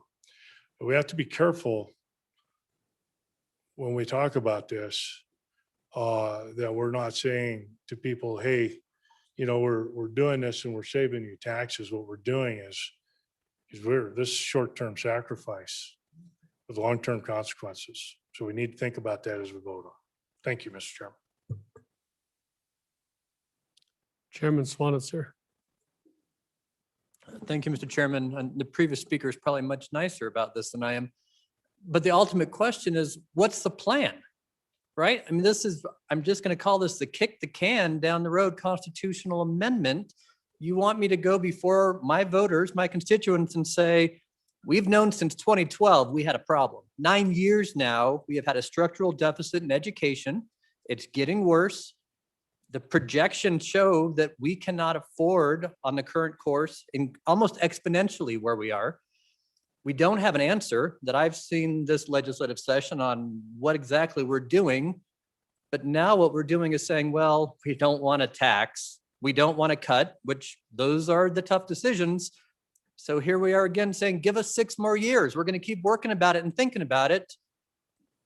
We're not making a tough, there's no plan. There's nothing I can say, I need 6 years. We're going to delay this funding. And here's everything we're doing on a decade plan to make sure, that we're stable in the future. I feel we're putting this out there to say, we don't have a plan, we don't have an answer, but we know we're in crisis. Give us 6 more years. Put dates in the Constitution, which go through the Constitution. Some of you got books today. There's no dates. There's no, oh, this expires by 1937 in there anymore. This actually changed, I believe, in the 20s or 30s. I think the good chairman of revenue would know the exact date. He brought it up last year that actually used to be 2/3, 1/3, and then it flipped about 100 years ago. So if we're going to do it, let's do it. But somewhere this session, let's have a plan or a statement or a, policy 2040 that we can say, hey, we're going to do this, but we got a plan and we're working towards something, and trust us in changing the Constitution. But without that, it is really just a kick the can for 6 more years. And some of you will still be here and you'll have to answer for it. And someone has to make a tough decision sometime. So if it's not this year, I don't know when it's going to be. Representative Gray. Thank you, Mr. Chairman. So, I really think the last speaker, I was actually talking with the former speaker, the chairman of revenue, about this the other day. I do think we need a plan. And coming from the approach that we don't need new taxes, which is my approach, I think we can pair diversions and reductions and a comeback for oil and gas and coal and get this, have a plan where we don't need to increase taxes, which is my goal. And what I don't like about this resolution, I've debated a lot, laying that out in sort of a dossier format. But the problem with this resolution, the way it's drafted, and it was this way last time, is that it takes one of the last bullets we have for a diversion and it kind of wastes it.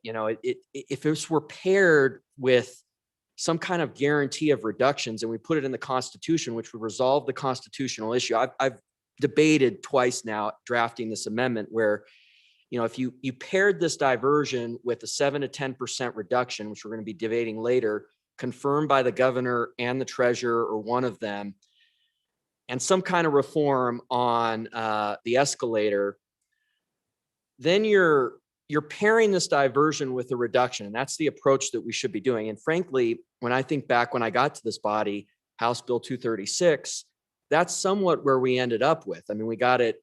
It was a long back and forth with the other body in us removing the taxes, which were the poor piece of that bill. But eventually we got there.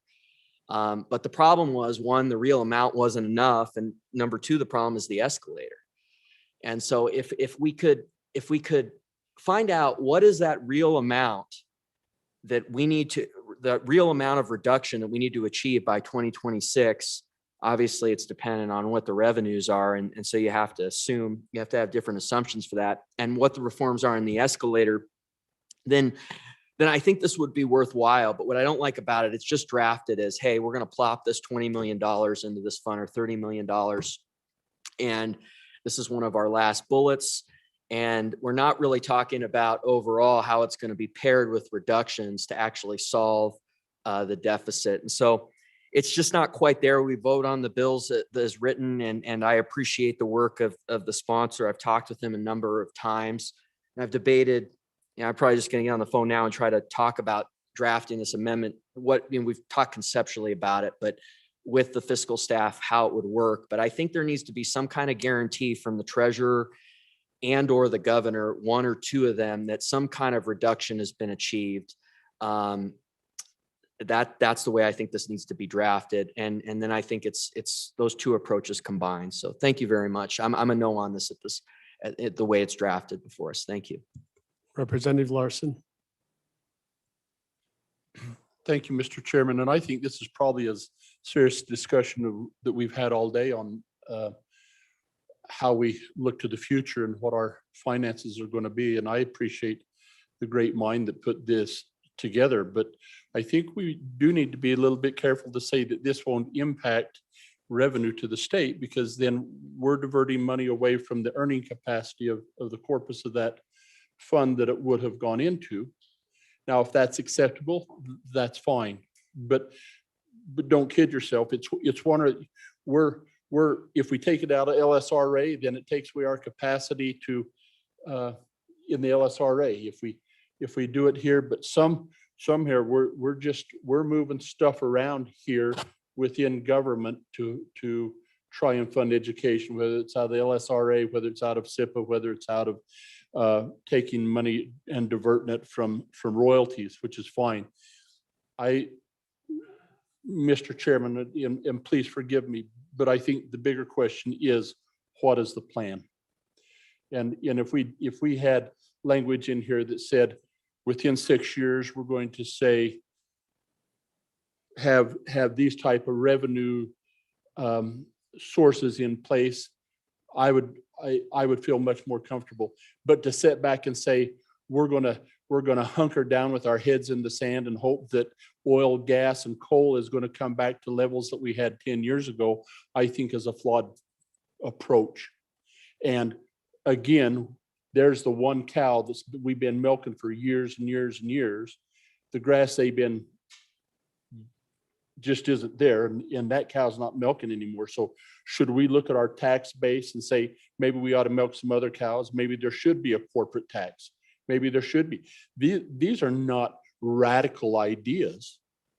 They add stability to the state, stability that brings business in, not drives them away. So I just hope that you'll take into consideration, if we're moving this stuff around, I agree with the good chairman of corporations and ask, what is the plan if we're doing this? And it's not just to reduce. You just can't continue to reduce. Chairman Burkhart. Thank you, Mr. Chairman, and I agree with the previous speaker. This may be one of the most important debates we have all session. We've kicked this around for years. I don't know how many times we've had this discussion on this floor. And I'm not sure we have an answer yet. So I'll start with the dates. This is going to run from 2023 to 2029. And you don't have to raise your hand, but how many of you think you can accurately tell me what our economy is going to look like at the end of April, let alone what it'll look like in July of 2023 and in July of 2029? If I could predict that, frankly, if any of us could, we probably wouldn't be in this room right now, because we would know what the future looks like, and we would benefit the state and ourselves based on that. By the time this goes into effect, 2023, I would give you the one way or the other, the economy in Wyoming is going to look a lot different. It won't look the same as it does today or next week. It's going to look a lot different. If you look at the economy between right now and what it was this time a year ago, a lot different. And we need to consider that we are going to deal with a different economy, and we're trying to plan 2 years out, because that's about what it takes to get a constitutional amendment through. And we may have a completely different economy, a completely different revenue source, funding source, probably a lot of additional expenses.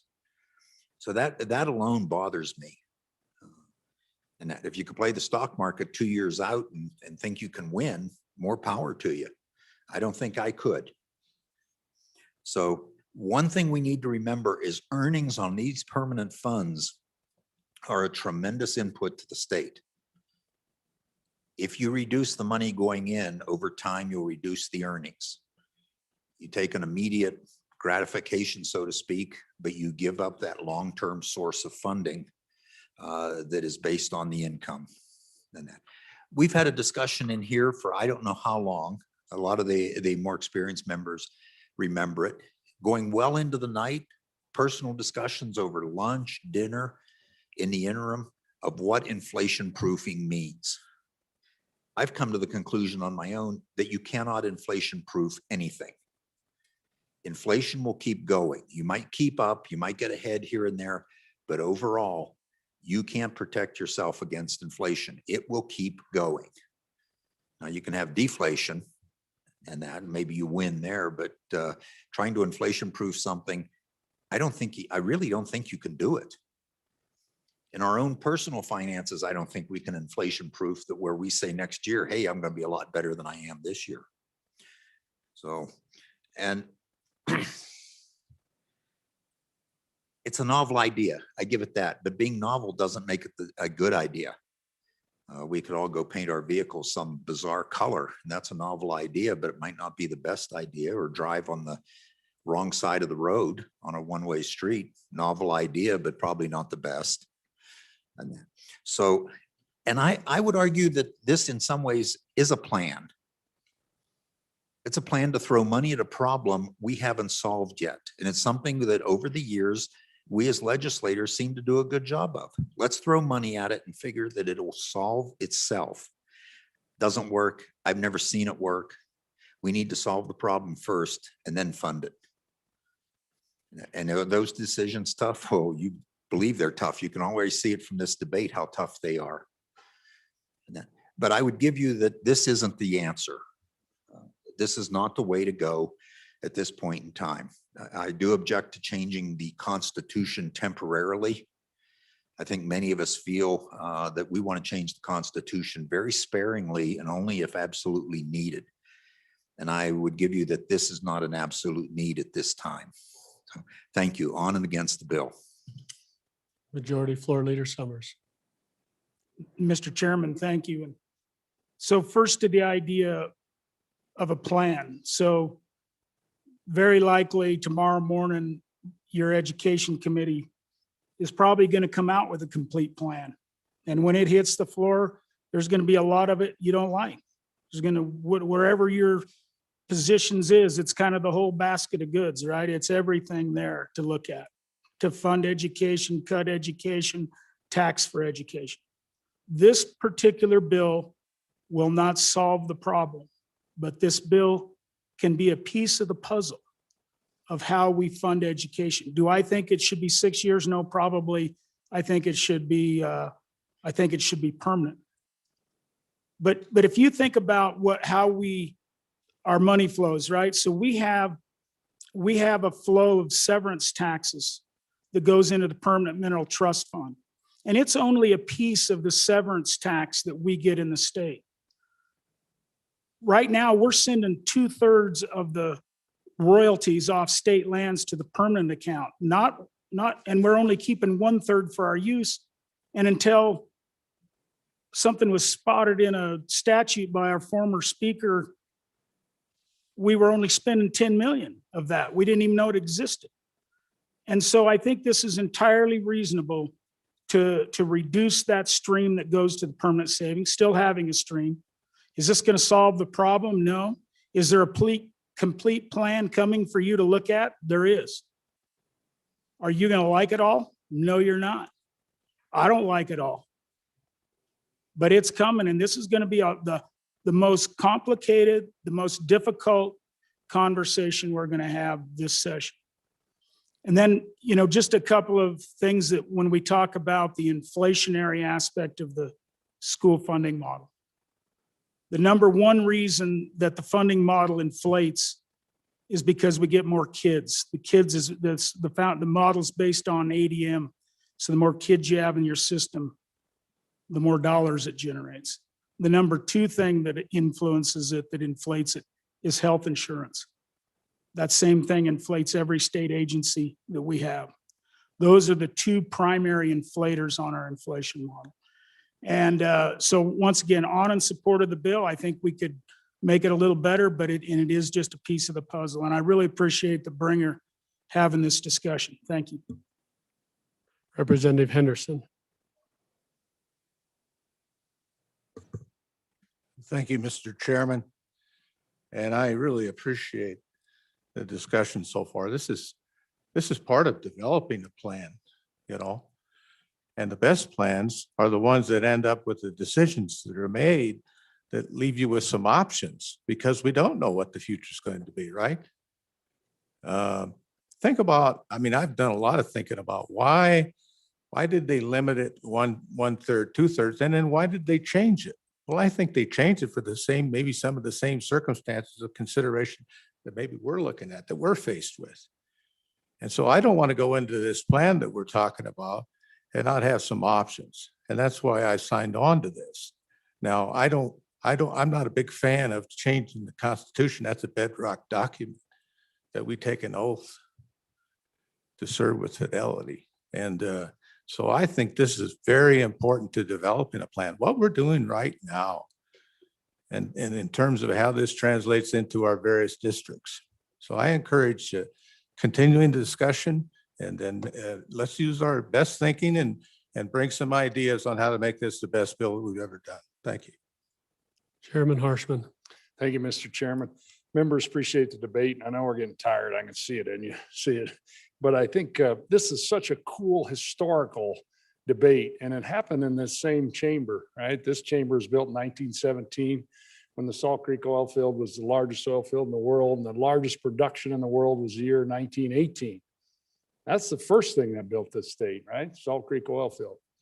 And that same debate happened right here in this room because the Constitution, right, in Article 7, Section 2 says that 100% of the royalties go to the common school permanent fund forever, and you can only spend the income. But then the rents, those things can be used for the children yearly. And then the legislature said, nah, we're going to start spending a third of this. Got sued. There's a Snyder case, 1923, said, no, royalties are permanent. You can't spend those, legislature. It took this House 11 days to come up with a resolution for the ballot. It responded in 11 days in 1923 and put it on the ballot to use 1/3 of the royalties to support the children. The other 2/3 were going to go to the permanent fund. And that pretty much worked up into the 90s, and it went back and forth. And then in 94, some genius said, hey, 1/3, but not to exceed 8 million. And that was on the books for all these years. We didn't even know, you never see this flow in the goldenrod. And then we started asking questions, and it was in a school capital construction meeting. And I asked the question and said, well, it's probably another 42 million. And this was back, we were booming a little more. We had a little more coal. About another 42 to 50 million will be added. And this was 4 or 5 years ago. I've been dealing with this crisis. And so this was part of the 5-year plan, right? Part of changing the structure on our revenue streams. And so we got rid of that 8 million cap, and we've been using that 1/3. So now the proposal is to go and grab another third. This was brought last year. I spoke against it. I brought the bringer. I said, let's compromise, do 50-50, and I'll support it.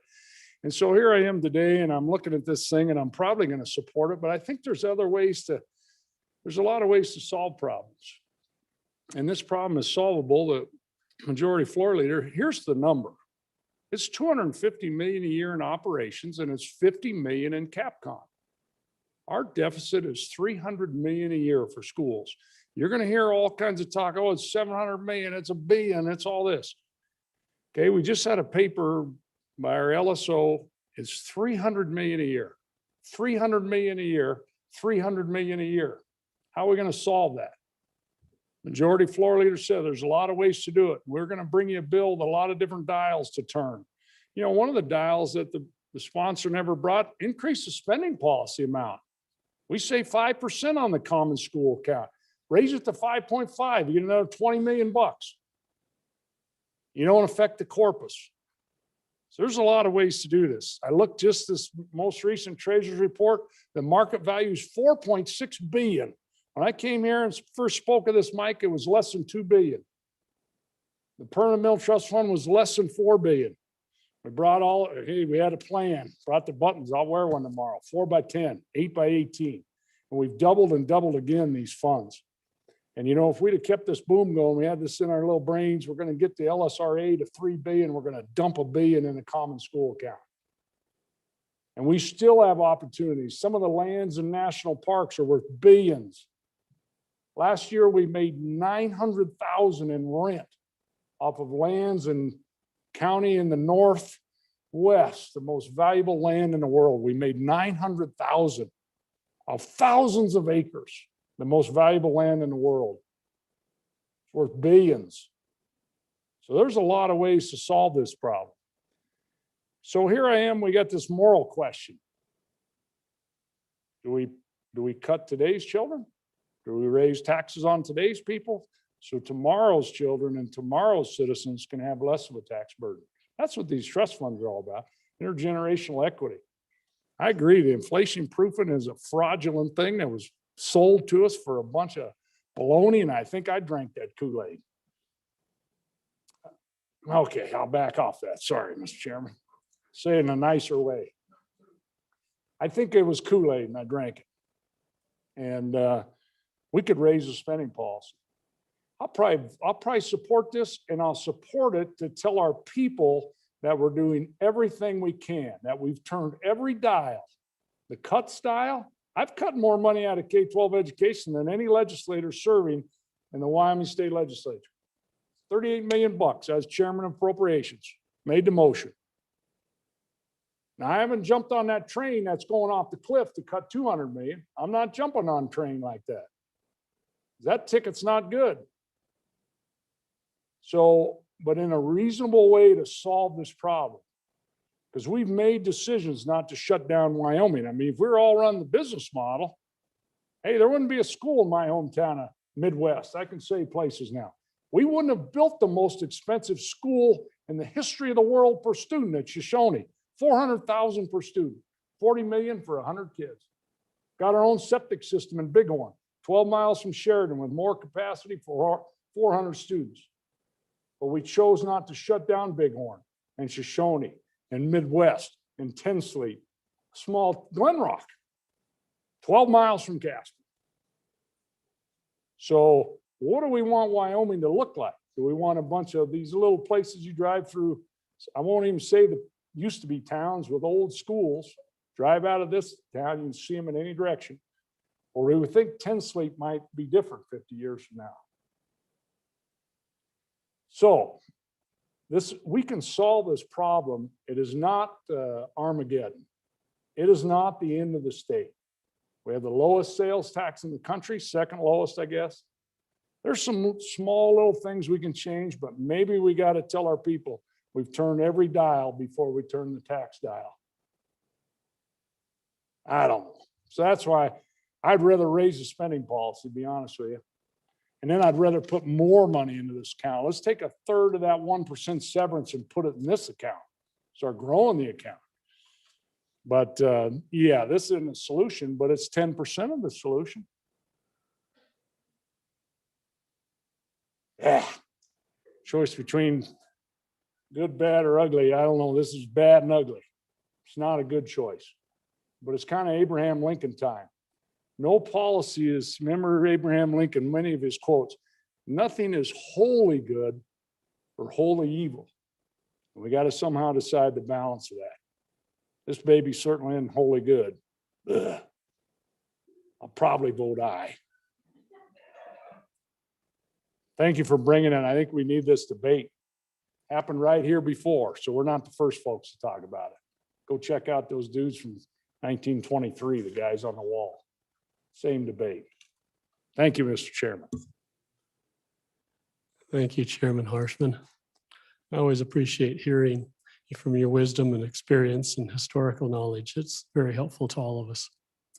Representative Romero Martinez, if you dare follow that speech, you're welcome to have the floor. Thank you, Mr. Speaker.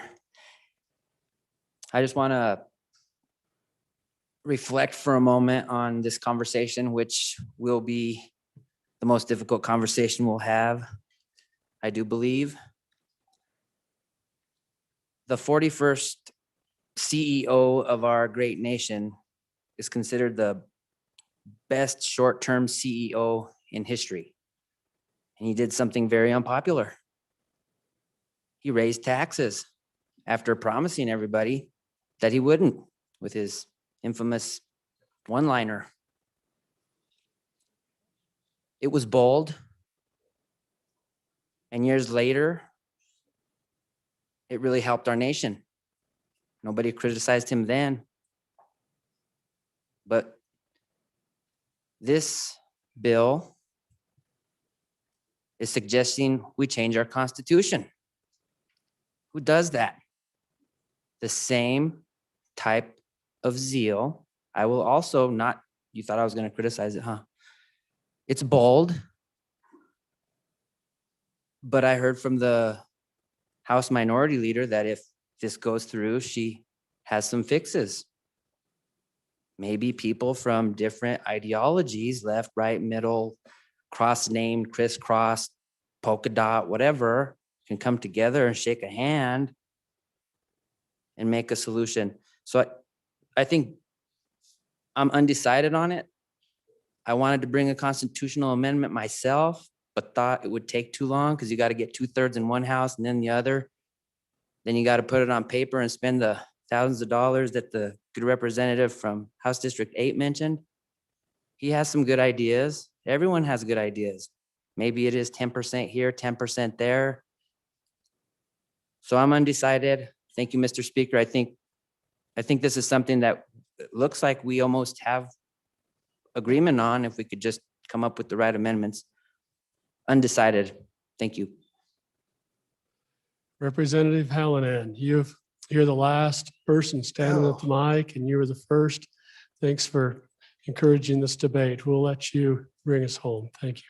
Well, thank you, everybody, for your excellent debate. I would say that I have a plan. This is not the entire plan. It's part of my plan. I can't write a constitutional amendment that's going to address the entire issue that we have. But I'll say what my plan is. I presented a plan to the Education Committee that would have raised $70 million a year in taxes and cut $49 million out of the school budget. Well, that didn't pass, but I know that they're working still on that bill, House Bill 61. So I think the 6 years, a lot of people have a question about the 6 years. I don't think we're going to solve our budget in this session, but I think we can deal with it over 6 years. I think that's about how long it's going to take. So that's my plan. And I hope that's a good plan. I think it's the only plan I have right now. As my colleague from the southern part of the state, or from I guess, the Rawlins area, I realize that our economy is going to change. And over that 6 years, we can deal with that change. And that's why I set this bill up to take 6 years.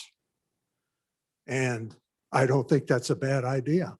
I don't think we can solve this budget problem in one session. So I think it's going to take about 3 sessions, maybe more. So with that in mind, Mr. Speaker, I call the question. Thank you. Chairman Nicholas, Thank you, feel Mr. free to give us Chairman. one last thought. Yeah, I mean, I think I just want to continue the conversation a little bit. So if you look at go to the data book and you can see what we've been paying out of our income investments for the common schools for the last 5 years. 5 years ago, it was 97 million because we had a horrible year on returns. Then 201 million, then 259 million, 227 million, and then 207 million. So those are the dollars that we pay annually based upon the returns from our permanent funds. The average return over the last 5 years was 4.15%. And it's on a kind of on a decline because before that it was between 5 and 5.5% going back the last 15 years. And so we all know, and we all heard the discussions, that generally our rate of return on our investments is on an incline, and it's going to stay low for quite a while. I mean, all of the projections that you see and what's presented to the appropriations, what's presented to the investment funds committee, that's just where our markets are right now. And so we can't anticipate that we're going to make 5%. In fact, we can anticipate we're going to earn less. So we're going to have less income from our permanent funds to help fund education. And now what this does, for 6 years, it jerks out another 160 plus $1 million to build up that corpus so that would allow us at least to keep that same amount of return because we have a larger corpus. So we're impacting our future years by taking this money out. What's the logic of that, of $20 million? We're going to have a budget bill that, or a education funding bill that I totally support that will be presented to you tomorrow. And it's been modified a bit, but it started out with $100 million in cuts in education annually. It's now down to about $20 or $30 million a year in cuts. So when we're on the floor here tomorrow, instead of doing a constitutional amendment, we can take out another 20 million a year and we get to the same place just by making the hard decisions tomorrow instead of relying on a constitutional amendment for 6 years.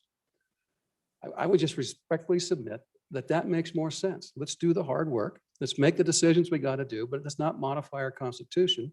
And let's not take away money that's going to go into the corpus to help solve our education problems 6 years and 10 years from now, because we'll have more money in income and the size of the fund will be larger. So now the cost of education is about the same as our operations of general government. So the budget we'll go through next week is going to be about the same as what it costs us to run education. The permanent mineral trust fund is twice the size of this common schools permanent land fund. What we need to do is make that fund $9 billion so that we got a better return on it, so it can help pay for education the way the permanent mineral land fund helps fund our general operations of government. So we've been underfunding that permanent fund. And I agree with the good prior speaker and chairman of revenue is, let's take some more money and put it into our common schools permanent fund to help shore up education for the long run. But let's not take money out of it for a constitutional amendment. Thank you. Sensing that there's still some of you that have not made up your mind, Representative Overmuller would like to have a chance to swing you his direction. Yes, thank you, Mr. Chairman. You know, a lot of this has to do with how you frame the debate and how you understand where Wyoming is. If you had to guess what our top 2 revenue sources were for the last 5 years, what would you say those were? I'll give you the first one. First one is the federal government. They're our highest source of revenue. What's number 2? If you're thinking severance tax, you're wrong. If you're thinking federal mineral royalties, no. 12% property tax, no. Starting to run out of ideas here. Number 2, according to the audited financial statements of the state of Wyoming for the last 5 years, has been our return on our investment portfolio. So times are a-changing, folks. Over the last 5 years, our returns on our portfolios have outdone severance tax by $1 billion. Now we need to start thinking in terms of our state being a powerhouse investment company and start leveraging off this wealth. This idea that we inflation proof, that was raised before by a good colleague from the Southwest. That's an old school idea. You used to have to inflation proof in order to get your returns on interest and dividends. Interest and dividends, that's the only way you can keep up with that if you inflation proof. But now the investment advisors are leveraging this wealth into scalable global companies, and that's the future of investing. They are going to make a lot of money for us, and we have a responsibility to do what? To try to be frugal in how we handle our wealth going forward. This is going to be an integral part of who Wyoming is going forward. We're a wealthy state, and we have to manage it properly. And we need to be frugal along the way, but we don't want to be cheap, and we don't want to be cruel. And when you look at some of the things that are happening in this budget this time, you have to wonder if we aren't just leaning a little bit toward cruelty. And when you look at being frugal, my wife and I, she was raised here about, over here, a couple blocks from the Capitol, very humble environment. I was raised and shared in the same way. We got married and we did better financially than our folks. And we had this paradox that I'm sure many of you deal with when you've had a life like that. How do you instill conservative values, frugal values in your kids when you have that wealth? What do you do with that? Do you share that with your kids, or do you hide it all and just put it away in savings accounts like the state of Wyoming does? We just keep pouring money into our savings accounts so that we stay frugal. And I would contend that we stay kind of cheap. Or do you see our wealth as something that we all own, that your family owns? And so you find that balance where you're frugal, not cheap, not cruel. And so that's where we are as a state of Wyoming as we move forward. We have to see ourselves not as cuts versus taxes, but cuts versus savings. How do we balance all these things? And in the last 5 years, we have added $1.4 billion, $1.4 billion into these permanent funds.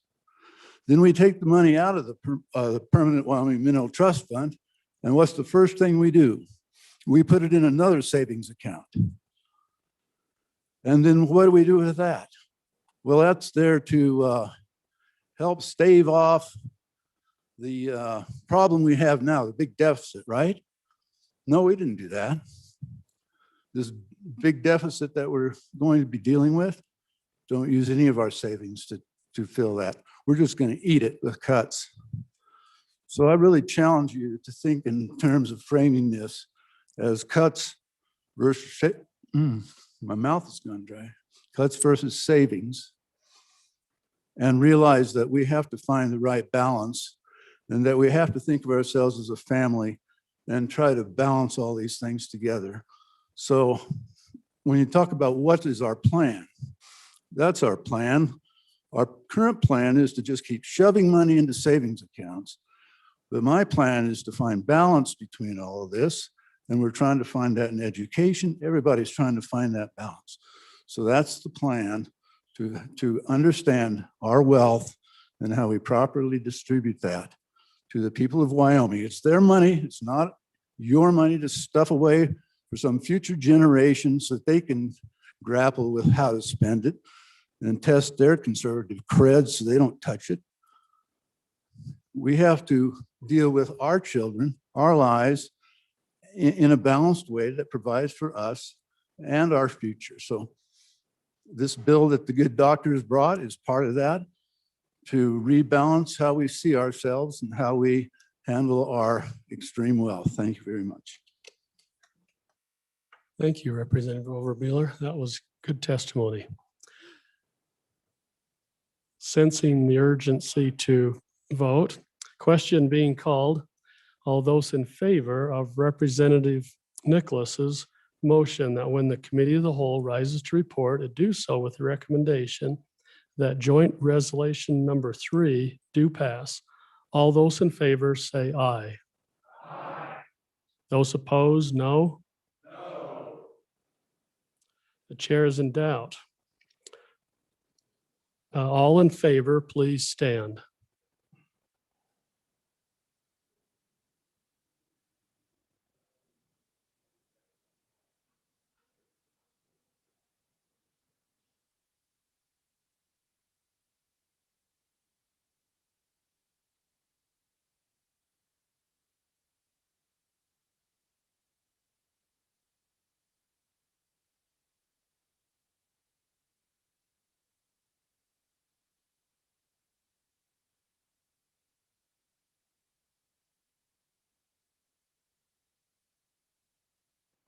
All those opposed, please stand.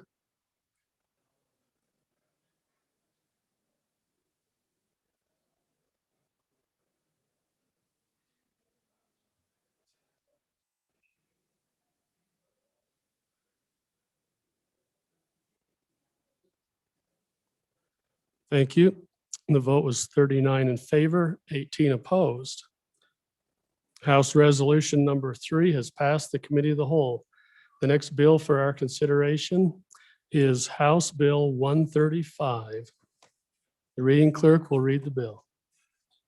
House Bill 135, sponsored by Representative Henderson. Hank Cole Leadership Highway Designation, an act relating to highways. Mr. Speaker, your committee number 8, Transportation, Highways, and Military Affairs, to whom is referred House Bill 135, Hank Cole Leadership Highway Designation. Respectfully report same back to the House with the recommendation that it do pass with the following amendments.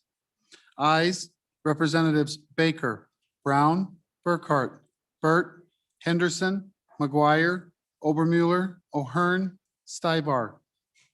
Representative Burkhart, Chairman. You've heard the reading of the bill. What is your pleasure? Chairman Burkhart. Thank you, Mr. Chairman.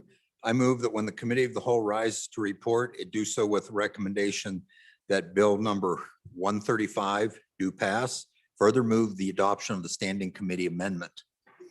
And I'll present the Standing Committee Amendment at this time for discussion of the bill, and then let the good representative from here in the capital city explain the bill. The amendment draws specific lengths to the road designation. Roughly, to put it in perspective, it's 1 mile outside of the town in question, up towards the northwest corner of the state, and 1 mile outside the boundaries on each end of the highway. And that would be from the town of Cody. So that's the amendment. I would ask for your favorable consideration. Question? Any discussion on the amendment? You've heard the motion on the Standing Committee Amendment. Question having been called, all those in favor say aye. Opposed, no. Standing the Committee Amendment number 1 has been adopted. We're back on the bill. Representative Henderson. Thank you, Mr. Chairman. I'd like to bring House Bill 135, and I'd really ask for your favorable consideration. You might ask, why did I bring this bill? Now, that's a fair question. And I invite you to reflect back. We were in the middle of a first time ever virtual session, which finished on a Friday. And then the ceremony, or the service for Senator Hank Cole was on a Saturday. The weather was such that many of us probably couldn't make that trip up there. And so it gave me pause to consider, the sheer amount of what we do. And this gentleman, he started in 1989. 32 years.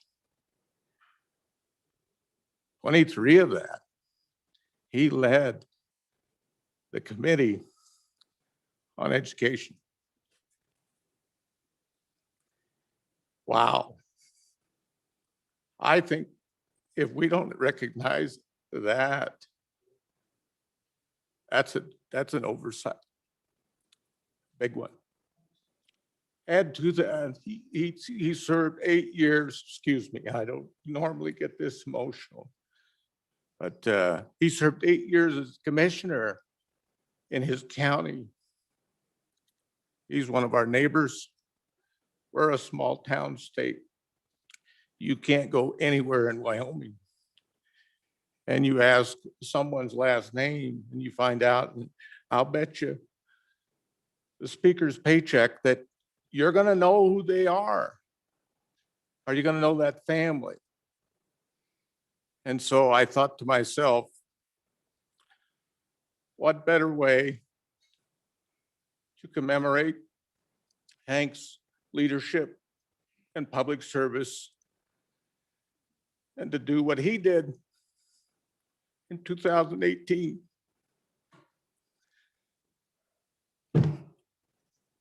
He brought a bill to designate the Wild Horse Highway leading out of Cody to the east.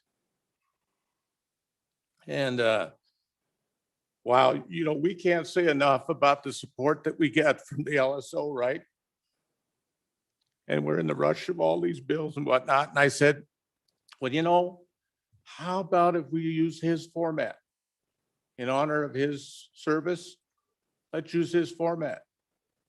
And then the question was, well, what would we look at, And I said, well, how about that highway? You go up from the south there out of Thermopolis and you go by the Game and Fish and you go up to that 14 where he designated the Wild Horse Highway. And I said, hey, you take a left there and about a half a block down the street, there's that airport. It's doing well. You know why? Because he worked hard with a lot of their people to help our air service too. I served with this gentleman for 4 years. His public service amounts to almost a third of our statehood. There's no question of a need to commemorate and recognize the leadership. And forgive me for being emotional, but it's how much I care about my state and the people who live here. So out of courtesy, I got a hold of representatives in those counties, I just, hey, you got to start somewhere, right? So I said, well, let's try 120. So you go and you research and you ask, well, has this ever been done before on there? Is there someone else? We don't want to step on anyone's toes. So with the help of YDOT, the agency that deals with highways and such, they confirmed that, no, this hasn't been used before. I said, well, this is good. It's a positive sign. So then I said, well, let's get in touch with the people he served with in those commissions. And so I did. And I cannot tell you how it warms your heart to listen to these folks talk about this gentleman and what he's done, right? And what that means to his county and his neighbors. And they were all for it, right? And thank you to the representatives from those counties that have signed on. And moreover, I'd invite you to look at the number of his colleagues in our upper chamber that signed on as well. I could go on and on. I remember, the new folks, because of the circumstances, there's a lot of beautiful customs in this body. And there'll be some new ones that we're going to create. One of them is you get together in a caucus up in the city of the Friendly Ghost. And, the people who are already serving, they bring you on board. They talk to you. They help you with some things. They make you feel at home. And every time I saw Hank, how's it going, Bill? And I was a freshman, budget session, brought 2 bills. One of them had to do with education on the Hathaway, and he played a big role in that, along with some of the good folks in here. They're still serving, and those that aren't. And then also the fair, our state fair. And I, if you haven't picked this up, I really recommend that you make it a practice of asking people who have come before us how they would handle these hard topics, given benefit of having been here, because you get some really good information. I would tell you right now, there's another gentleman up in the other end, and it's no secret. If you want to pass a bill in this legislature, I would urge you to make it your goal, your aim to have a conversation with that gentleman. And he served a long time for this state too. So I don't want to take up too much time, folks, but I think this amendment is good.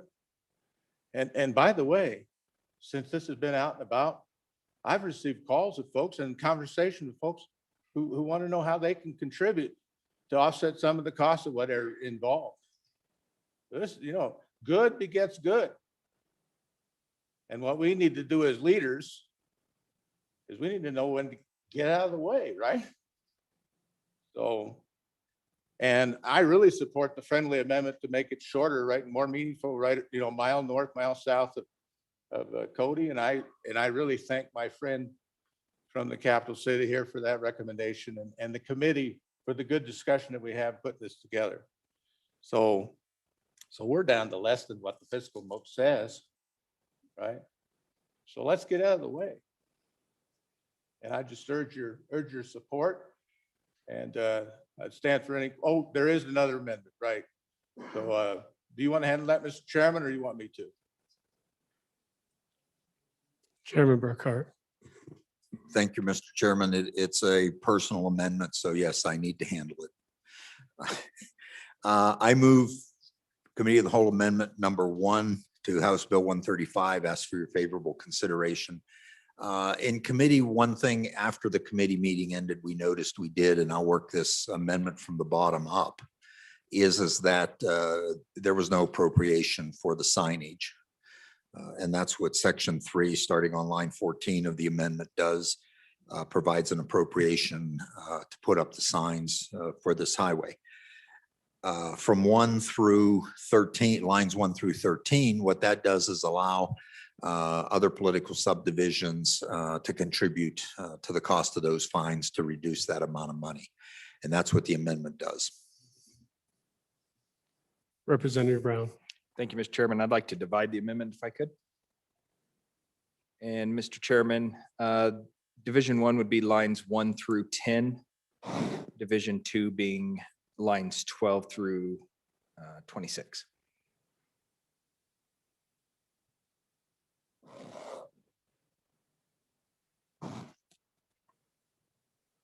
The chair has determined that it is divisible. Representative Brown, which division would you like to take first? Let's go ahead and take Division 1 first, Mr. Chairman. Please proceed. Mr. Chairman, members of the body, I would urge an aye vote on Division 1. This is a good division. Basically allows any of the local governments, whether it's the county or the city up there, to, if they have any money that they'd like to chip in, or there's any fundraisers or anything like that that they'd like to help out with, just helps in the offset of the cost of putting up a few of these signs. So I would urge an aye vote on this.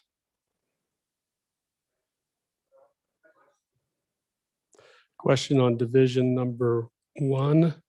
All those in favor say aye. Those opposed, no. Division passes. We're now on division number 2 of the amendment. Representative Brown. Thank you, Mr. Chairman. Ladies and gentlemen, I would urge a no vote on Division 2, simply because when this came through committee, there was no real discussion. And we've done a few of these throughout the past couple of years where we've dedicated a few pieces or a few sections of state highway, and none of those that I can remember have we actually created an appropriation. We've pretty much told the department, find the money.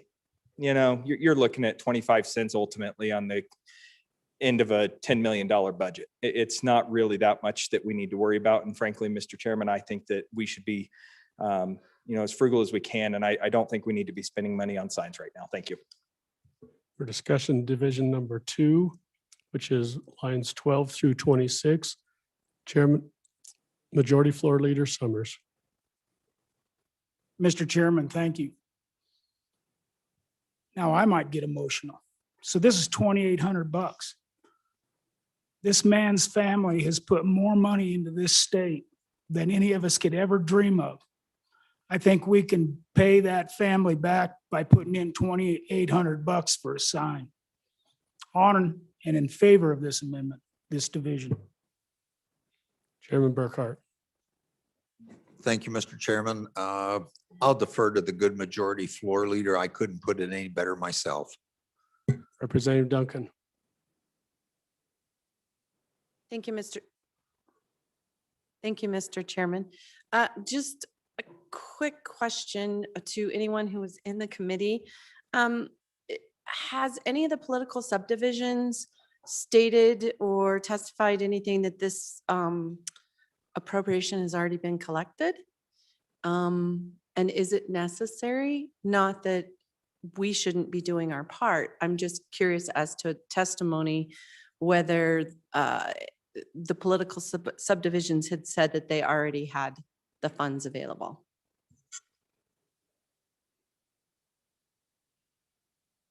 Representative Henderson. Thank you, Mr. Chairman. Thank you for the question. The answer is yes. That has come up. As to a decision on that, I think that's pending the results of what we do, but there's no lack of support for this, folks. I don't think anywhere related to the money side of it. But I hope that answers your question, Mr. Chairman. We're voting on division number 2. All in favor, please say aye. Any opposed, say no. The amendment passes, or division passes. We're now back on the bill. Is there any further discussion? Seeing none. Question being called. All those in favor of Representative Burkhart's motion that when the committee of the whole rises to report, it do so with the recommendation that bill number 135 do pass. All those in favor, say aye. Those opposed, no. House Bill 135 has passed the committee of the whole. We're doing good, House members. Keep it up. Nice job. The next bill for our consideration is House Bill 46. The reading clerk will read the bill. 46 is accurate.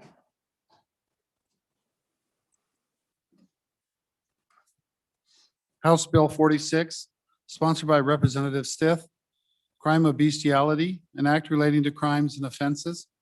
Mr. Speaker, your committee number 1 judiciary, to whom is referred House Bill 46, crime of bestiality, respectfully report same back to the House with the recommendation that it do pass.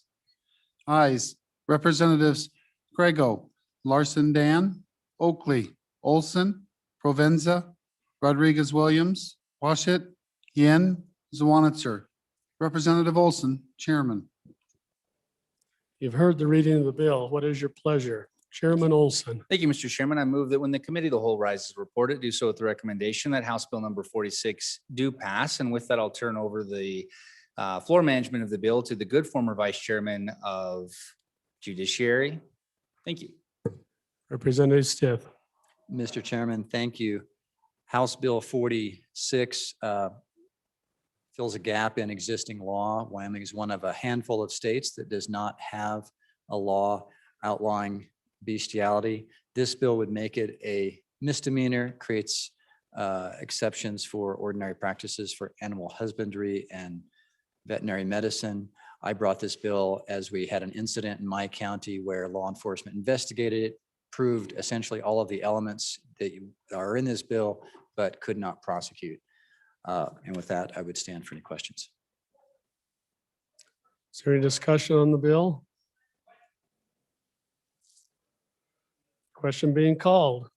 All those in favor of Representative Olson's motion, that when the committee of the whole rises to report it, do so with the recommendation that bill number 46 to pass. All those in favor, say aye. Those opposed, no. House Bill 46 has passed the committee of the whole. The next bill for our consideration is House Bill 148. The reading clerk will read the bill.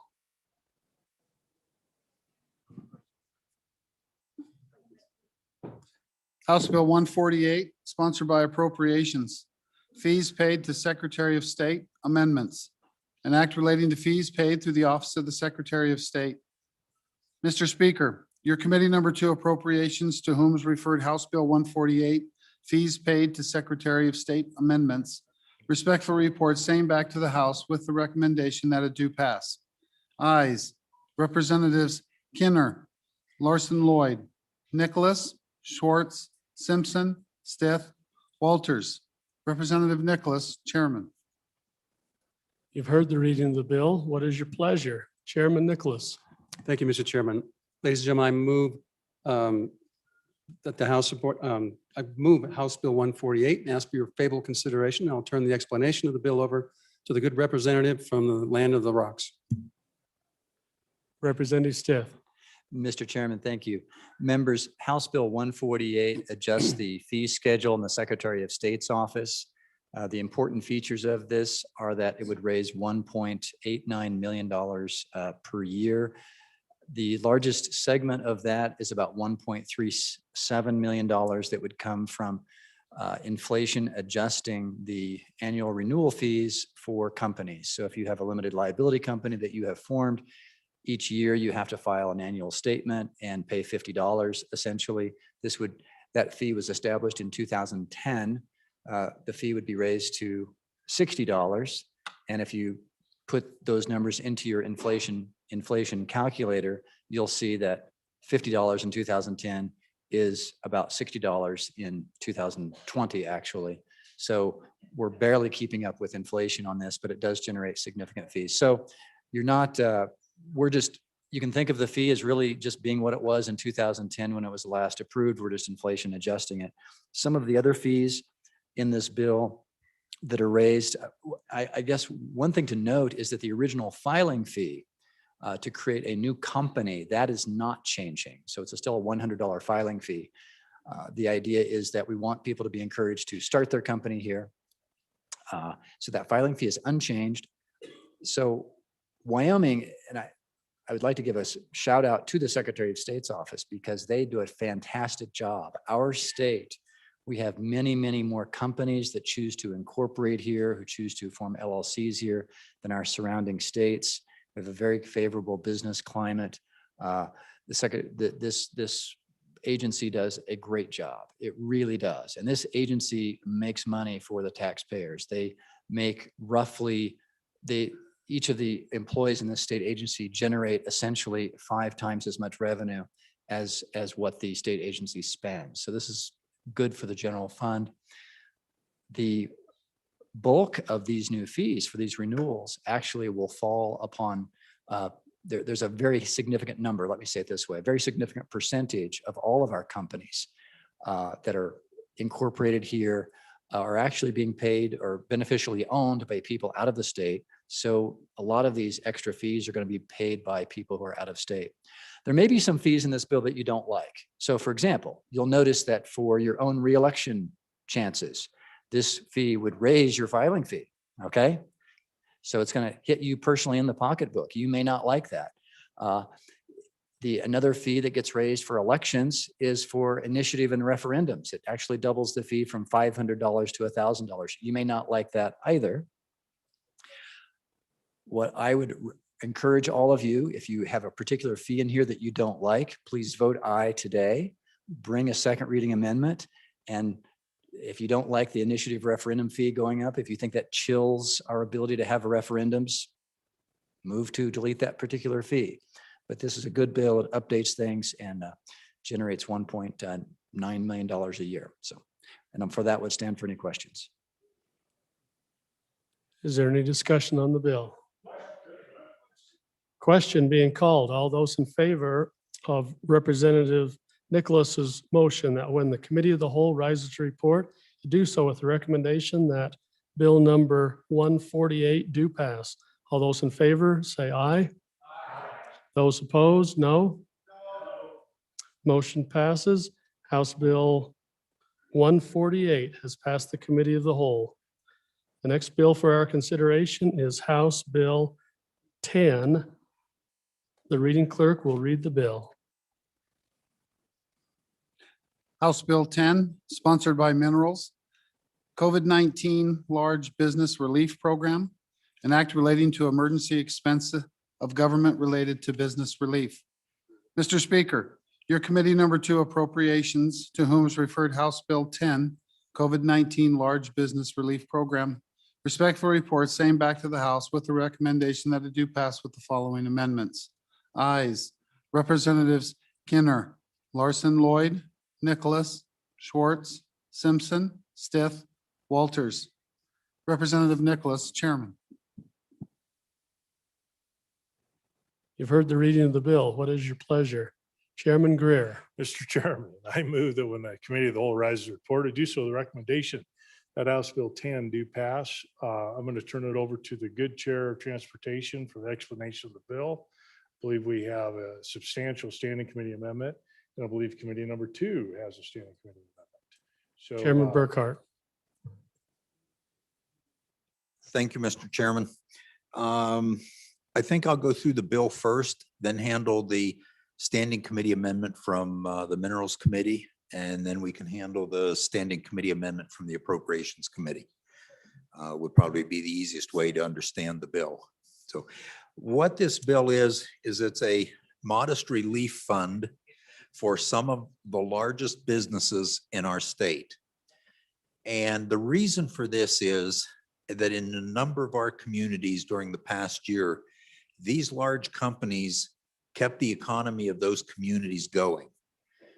These companies employed their people, in effect, out of their own pocket. Some of them lost up to 40% of their income. But instead of laying off personnel, instead of taking a lot of money when they could, most of them could not though, they kept the people going. They kept our communities going, and especially across the southern tier of the state. And that, so the bill just recognizes that and helps cover a small amount of some of those losses. And you'll see this bill is very limited. And I'll go through the bill and then go through the standing committee amendment. What the bill is modeled after is some of the bills passed during the special session last summer, when we provided relief funds to a number of businesses throughout the state. And it has some very specific requirements. And on page 2, you have those requirements starting about the middle of the page. First one is $1 million in 2019 taxes assessed on real property. That's a pretty steep hurdle. While we all pay property taxes, that's one business paying $1 million in property taxes. And it's an or requirement, or $10 million worth of payroll in 2019. So the other ones go on. It has principal operations in Wyoming, located here. These are Wyoming employees employed at least or not less than 100 full-time employees whose principal work was here in Wyoming.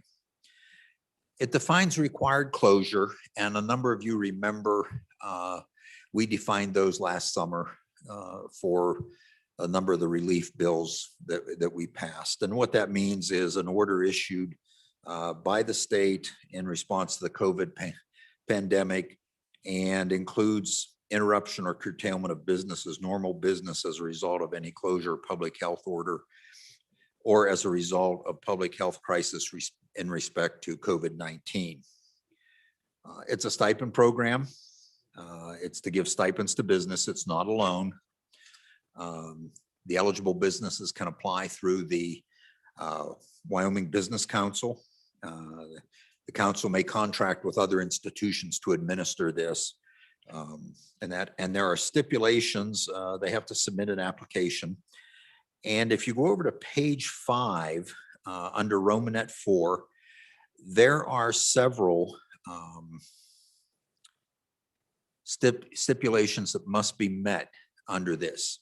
Now, I'm going to just go over these quickly because the amendment changes these.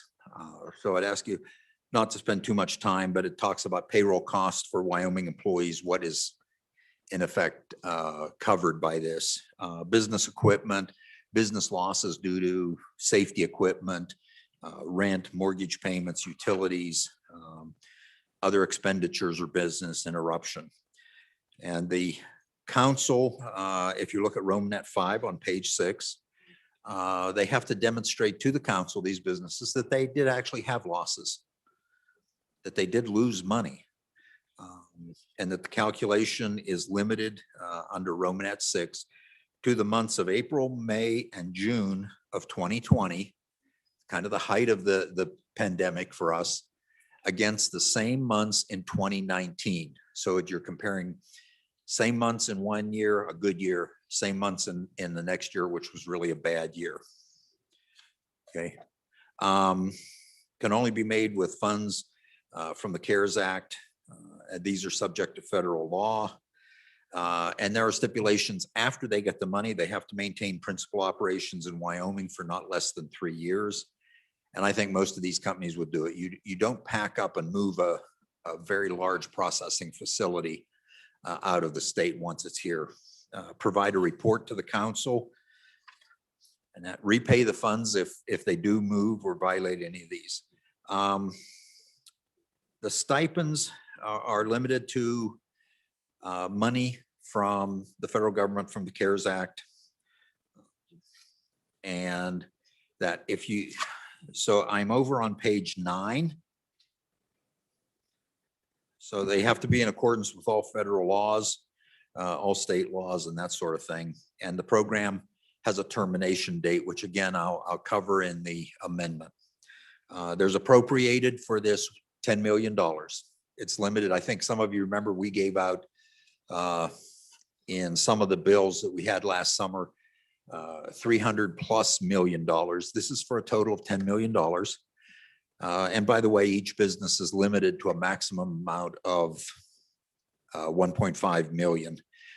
Page 10 and on to page 11 covers, I guess you could say the financial things of this money, where it comes from, where they go. That's the bill in a nutshell, but the amendment does some changes to that bill. So at this time, Mr. Chairman, I will move Standing Committee Amendment number 1 to House Bill 10.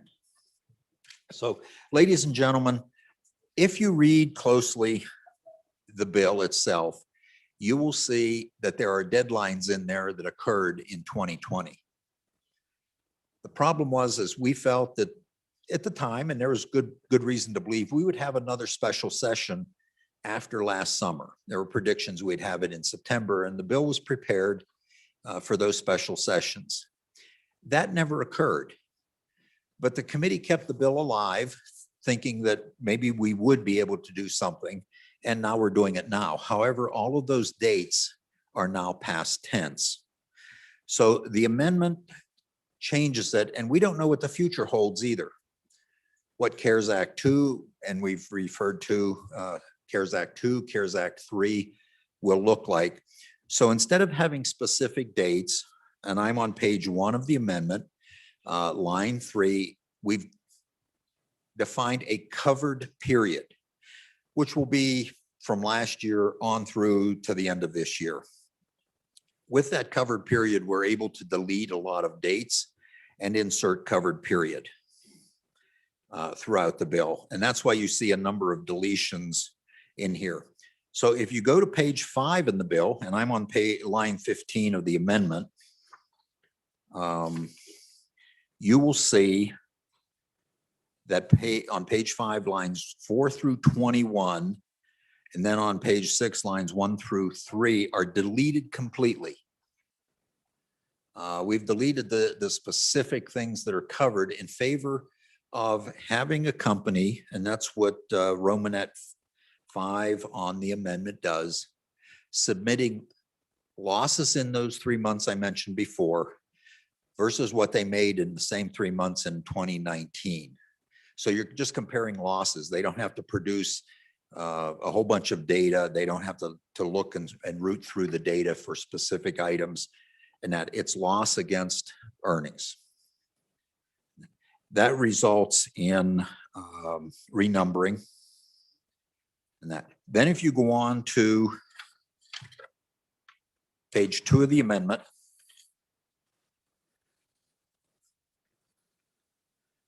we insert some controls that they will accept, the business council will accept applications for 21 days. They will decide the 21 days, make it public, and they'll accept applications. The reason for that was that in the past, there's been some first in, first out sorts of ranking of companies, and there were companies who were left out. They didn't get their applications in on time, and thus were not qualified to get these relief packages. This changes that and says there's 21 days in which everybody submits an application, and then It'll be evaluated by the business council. After that, the council will rank all of the people, or all of the companies rather, who submitted application. And the ones with the greatest loss come first, limited to $1.5 million. And when the 10 million is exhausted, the program ends. It's that simple. So, and that the rest of that goes on to, again, take care of the unexpected funds, the dates, and all of that. And I'll refer you back, and I apologize, I didn't do a good job of covering Romanet 5 on page 1. That eliminates several paragraphs and a bunch of information in the bill. And it's also an anti-double dipping paragraph that just says you demonstrate your losses, you demonstrate your earnings, and any money you receive from any other program is deducted out of your losses. So it keeps companies from double dipping, and it levels the playing field. And that's what that Romanet does. And with that, I'll stand for questions on, well, I did move the amendment. I think we need to handle the amendment first. And I would ask for your favorable consideration. Is there any discussion on the amendment? Seeing none. We're voting on this standing amendment.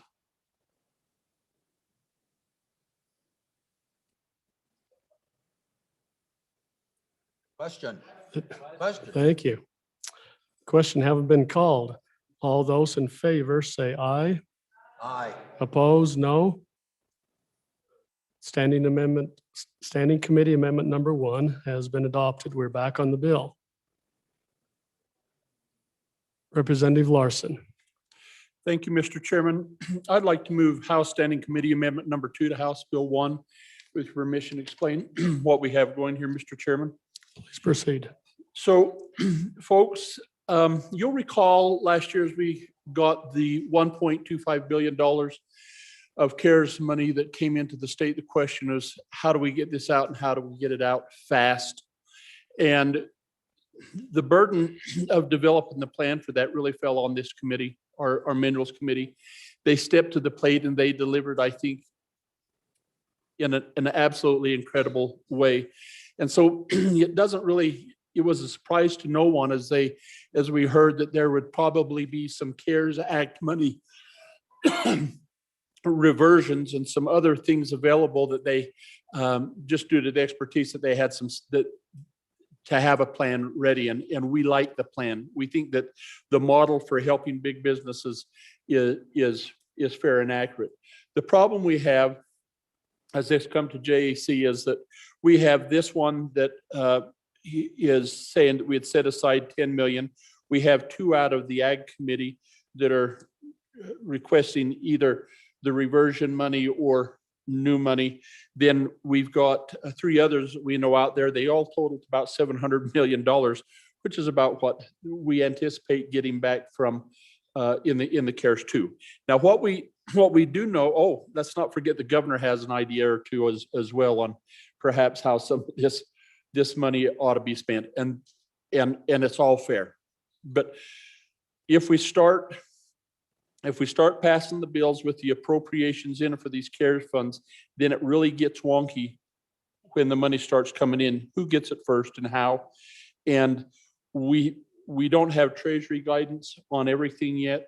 We're also learning that there's some of the CARES money that we distributed last year that now can probably be replaced with some FEMA dollars. That'll happen later in the year. So we anticipate even some additional CARES 1 money reversions that we could probably be able to do some things with to help. And so what we're doing in this amendment is we're deleting the $10 million, and we're saying to in an amount to be determined by the legislature, because we think we know that when this money finally does show up, that the body as a whole maybe need to step back a little bit and say, how then do we, or where do we put this money to do the best good? Is this the nice thing about passing the bill out is then you have the structure of this program ready then we could fund it as this body feels is appropriate. So we had asked you to adopt this amendment, take the money out, pass the bill, that we have the program in place. And as we come back could be towards the end of this session, might be a special session where we have to then determine how we best and where use these dollars. So with that, Mr. Chairman, I'd try to answer any further questions and ask the body to adopt the amendment. Chairman Burkhart. Thank you, Mr. Chairman. Mr. Chairman, all things considered and not knowing the future on all of this money, I would describe this as a friendly and well-reasoned amendment. Majority Floor Leader Summers. Mr. Chairman, thank you. And I don't want to belabor this at all. I think it's great. We get out some more money to large businesses, and I have both in my community, right? But I know this is not pertinent, but it is, because the original bill tied down the appropriation. This seems to make it more loose. And I'm just worried about small businesses. And so is that, how is this going in all that discussion? And maybe appropriations can give me an answer to that, because I certainly see the issue with large business, but frankly, the ones that are going to burn dry in my country are the little ones.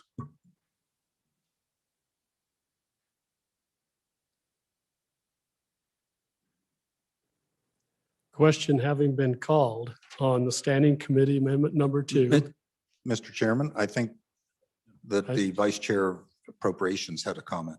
I didn't see you standing at the microphone, Representative. Please proceed. I had invisible off. Okay, it worked. You couldn't see me. So, Mr.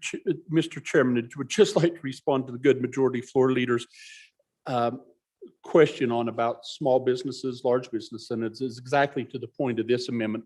We don't know yet. All the funds coming in there. Take a step back and look at all of this and look at all the programs that might be available, determine how much we have available and to whom and how we fund it. So I think that just taking a step back. So Mr. Chairman, in answering that, I'd then ask for the question, please.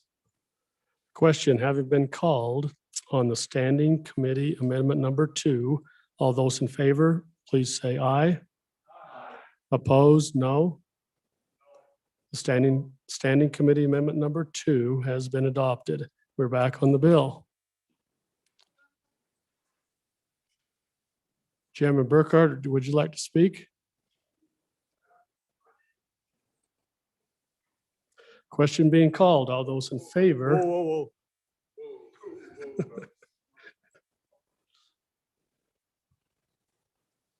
Representative Washington. Thank you, Mr. Chairman. Just one quick question.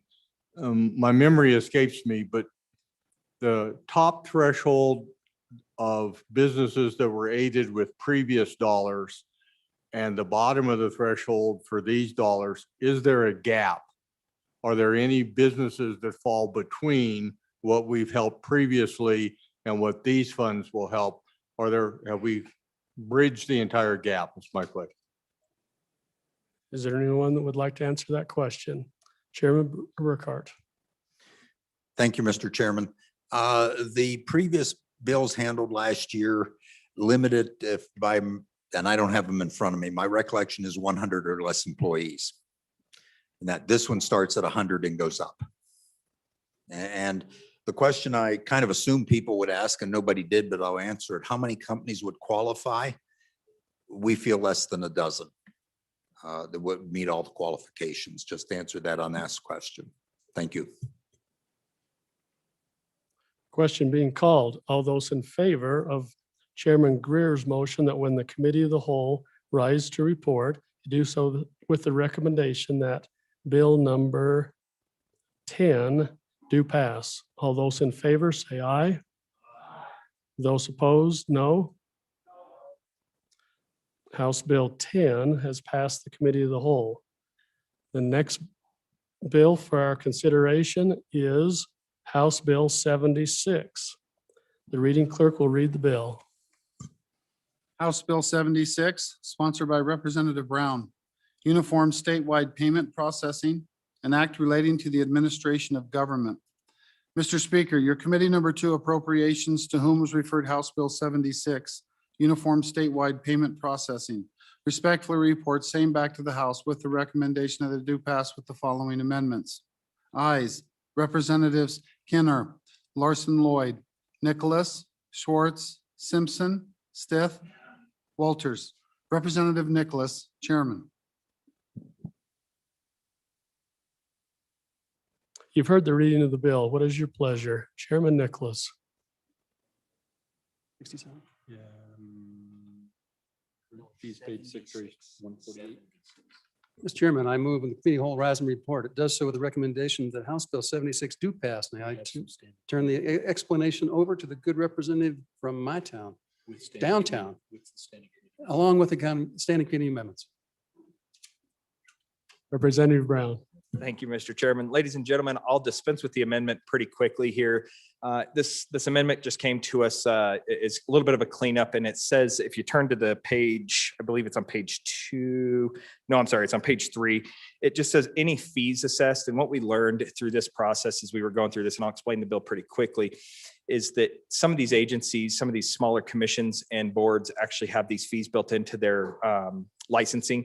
And so if we charge additional fees, we're actually double charging that. So what this says is credit card fees. And then number 2 is this is actually asking for a report back to the Joint Appropriations Committee to determine whether or not there's any deficiencies in this program that was passed 2 years ago.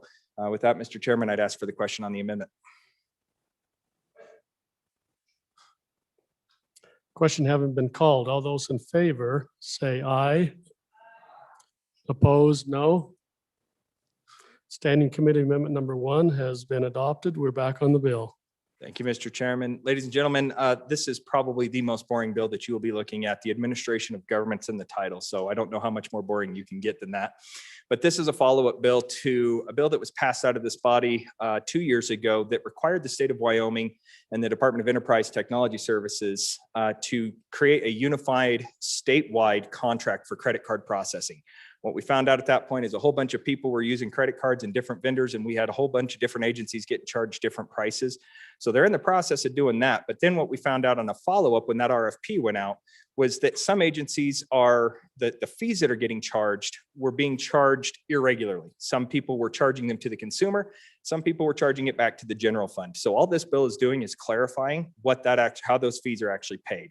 And this is basically saying that if you use a credit card to pay the state of Wyoming, you're responsible for the credit card processing fee. That will be the same across the board once this contract is in place. So if you have a 2.75% credit card processing fee, you're going to be responsible for that 2.75%. Really think about this. This is going to be the people that are using credit cards to pay for, a deer license or anything along those lines. But it's cleanup bill from 2 years ago. And if there's any questions, I'd answer them.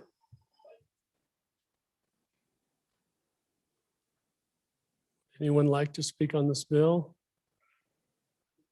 Representative Sweeney.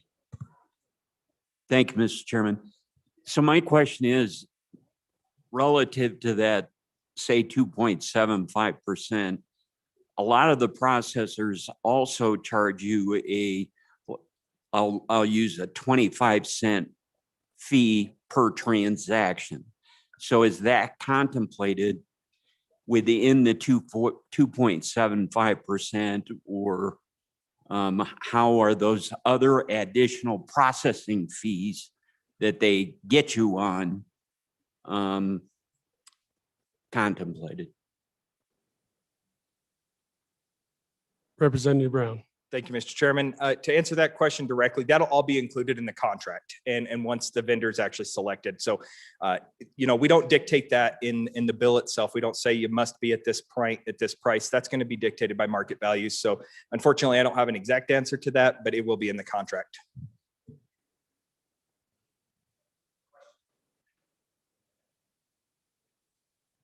Question being called. All those in favor of Representative Nicholas's motion that when the committee of the whole rise to report, do so with the recommendation that bill number 76 do pass. All those in favor say aye.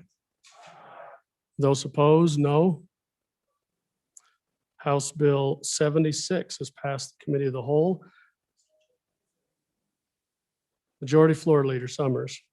Mr. Chairman, thank you. So I'm going to reorder the list by one. And so the next bill for our consideration is going to be 118, and it'll be prior to House Bill 85. Thank you.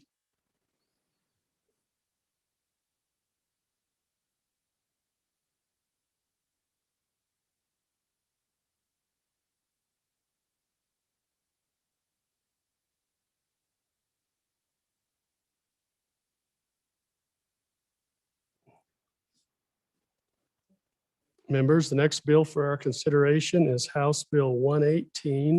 The reading clerk will read the bill. House Bill 118, sponsored by Representative Duncan, the Food Freedom Act amendments, an act relating to marketing homemade foods. Mr. Speaker, your committee number 5, Agriculture, State and Public Lands and Water Resources, to whom is referred House Bill 118, Food Freedom Act amendments, respectfully report same back to the House with the recommendation that it do pass. Ayes, Representatives Blackburn, Clausen, Eklund, Fortner, Heiner, Western, Wharf, Winter.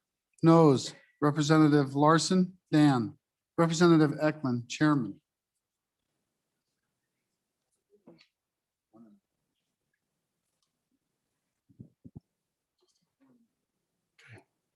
You've heard the reading of the bill. What is your pleasure? Chairman Eklund. Thank you, Mr. Chairman. I move that when the committee of the whole rises to report, it do so with the recommendation that House Bill 118 do pass. And I will also move the committee, there is an amendment, committee of the whole report, or committee of the whole amendment 1, and I'll let the sponsor of the bill take over from here and explain the amendment and the bill. Thank you. Representative Duncan. Thank you, Mr. Chairman. The Wyoming Food Freedom Act was originally enacted to empower homemade food producers to sell to informed end consumers without having to jump through expensive and unnecessarily regulation hoops. The proposed revisions are offered to expand on the goal by enabling small flock farmers to sell their eggs to retailers who may then resell to consumers without needing to meet these onerous inspections and licensing requirements. Importantly, the proposed revisions mirror the federal exemptions, and it allows Wyomingites the fullest liberties allowing by the United States government. Wyoming law already permits farmers to sell their eggs directly to consumers, but it does not allow them to sell their eggs to retailers without an egg handling, grading license, and other onerous provisions. Obtaining this license requires a farmer to pay a licensing fee, pass examinations, and conduct and maintain a separate facility for processing these eggs. The federal law does not impose these restrictions on the small flock farmers. Under federal exemptions, producers with fewer than 3,000 hens may sell their eggs without almost any regulation oversight.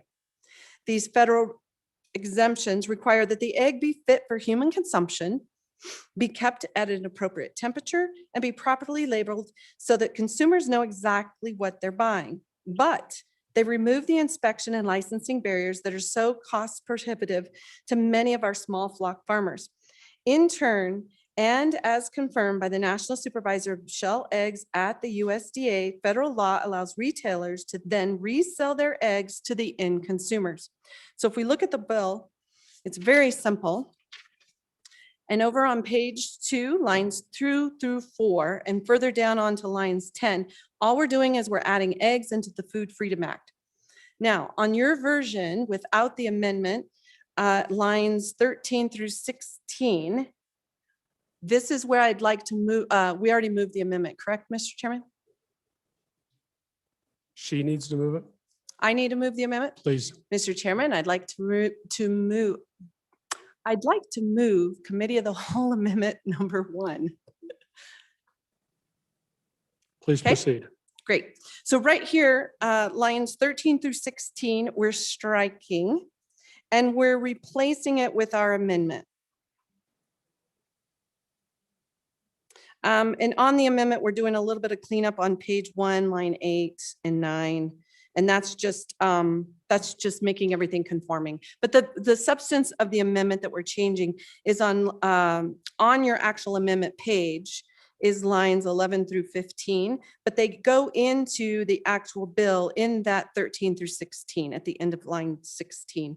So what that is it's basically saying that in addition to the transactions permitted under this act, homemade food producers may sell homemade food and drink producer products or eggs to the maximum extent permitted by federal law. Nothing in this article shall be construed to be more restrictive than applicable federal requirements. The reason behind this is the fact that there was a lot of confusion when we cited the CFR for the federal exemption for our eggs. There was a lot of confusion and a lot of flustering by a lot of our egg producers. So what we did is we just basically took that citation out and we put in here that Wyoming will not be more restricted than federal law. Any discussion on committee of the whole amendment number 1? All those in favor of committee of the whole amendment number 1, say aye. Opposed, no. The amendment has been adopted. Please proceed. We're back on the bill. Thank you, Mr. Chairman. And then just in conclusion, we need these amendments in our Food Freedom Act based on the conversations with our Department of Ag. And after reviewing chapters 2, 4, and 15, which refers to licensing, labeling, and egg grading under the Wyoming food rule, we're uncertain as to whether egg producers could sell their products to retailers without first obtaining a license and satisfying the grading requirements. So the online guidance from our department states that ungraded eggs may only be sold directly to the end consumer due to the law being unclear, and the online guidance suggesting that producers may not sell their uninspected eggs. This is where we're coming from. So I ask for your favorable consideration in passing egg freedom.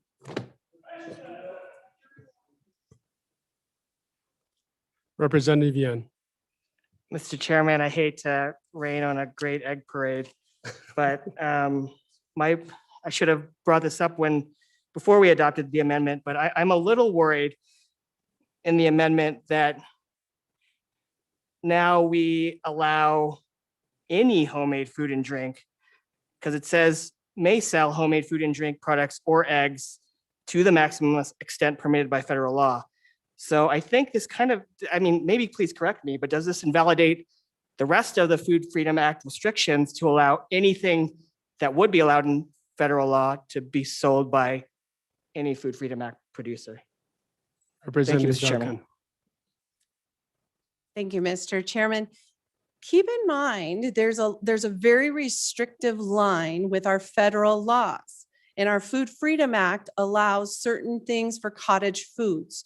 And so what we're doing is we're just protecting those things that that aren't as restricted in the federal law, which is eggs, versus what our food freedom has already laid out. So your concern is what's happening is if I were, for example, in USDA and such, if I were to go and do any sort of meat product, because that's the only part that is the hazardous and such, you have to, according to the federal law, you have to have that done by an inspected USDA facility.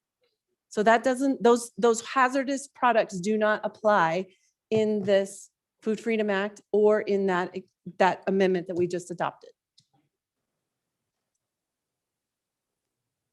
Representative Larson.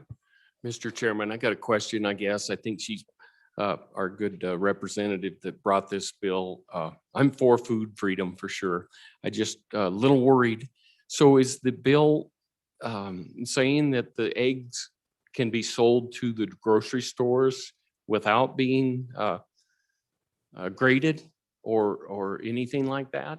And then also, is it a concern that these ungraded eggs are being sold to restaurants and then served without the individuals that are eating at that restaurant. So that kind of concerns me. So if you could answer those. Representative Duncan. Thank you, Mr. Chairman.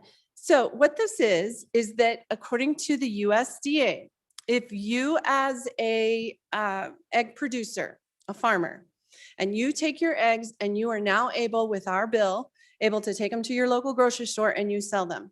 Under these rules, with the federal guidelines on the egg exemption, you have to have them properly labeled.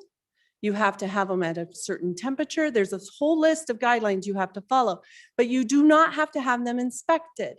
The only time that there's a problem is if that retailer takes them, opens them up, changes them, manipulates them into alternate packaging, and then turns and has to put them back on the shelf.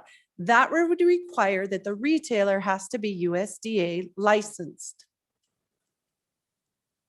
But the producer doesn't have to because they're just passing through. So the retailer basically is just being a pass-through. And it does not work for the restaurants, by the way. Thank you. Any other discussion? Question being called. All those in favor of Chairman Eklund's motion that when the committee of the whole rises to report, it do so with the recommendation that bill number 118 do pass. All those in favor say aye. Aye. Those opposed, no. House Bill 118 has passed the committee of the whole.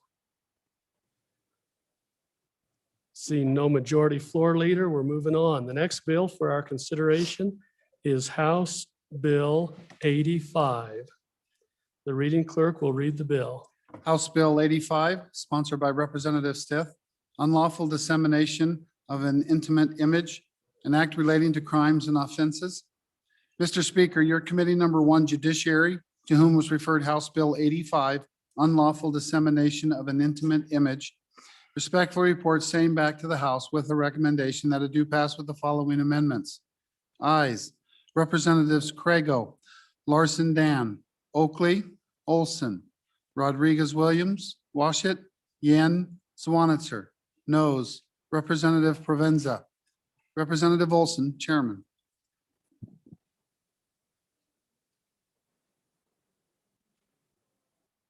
You've heard the reading of the bill. What is your pleasure?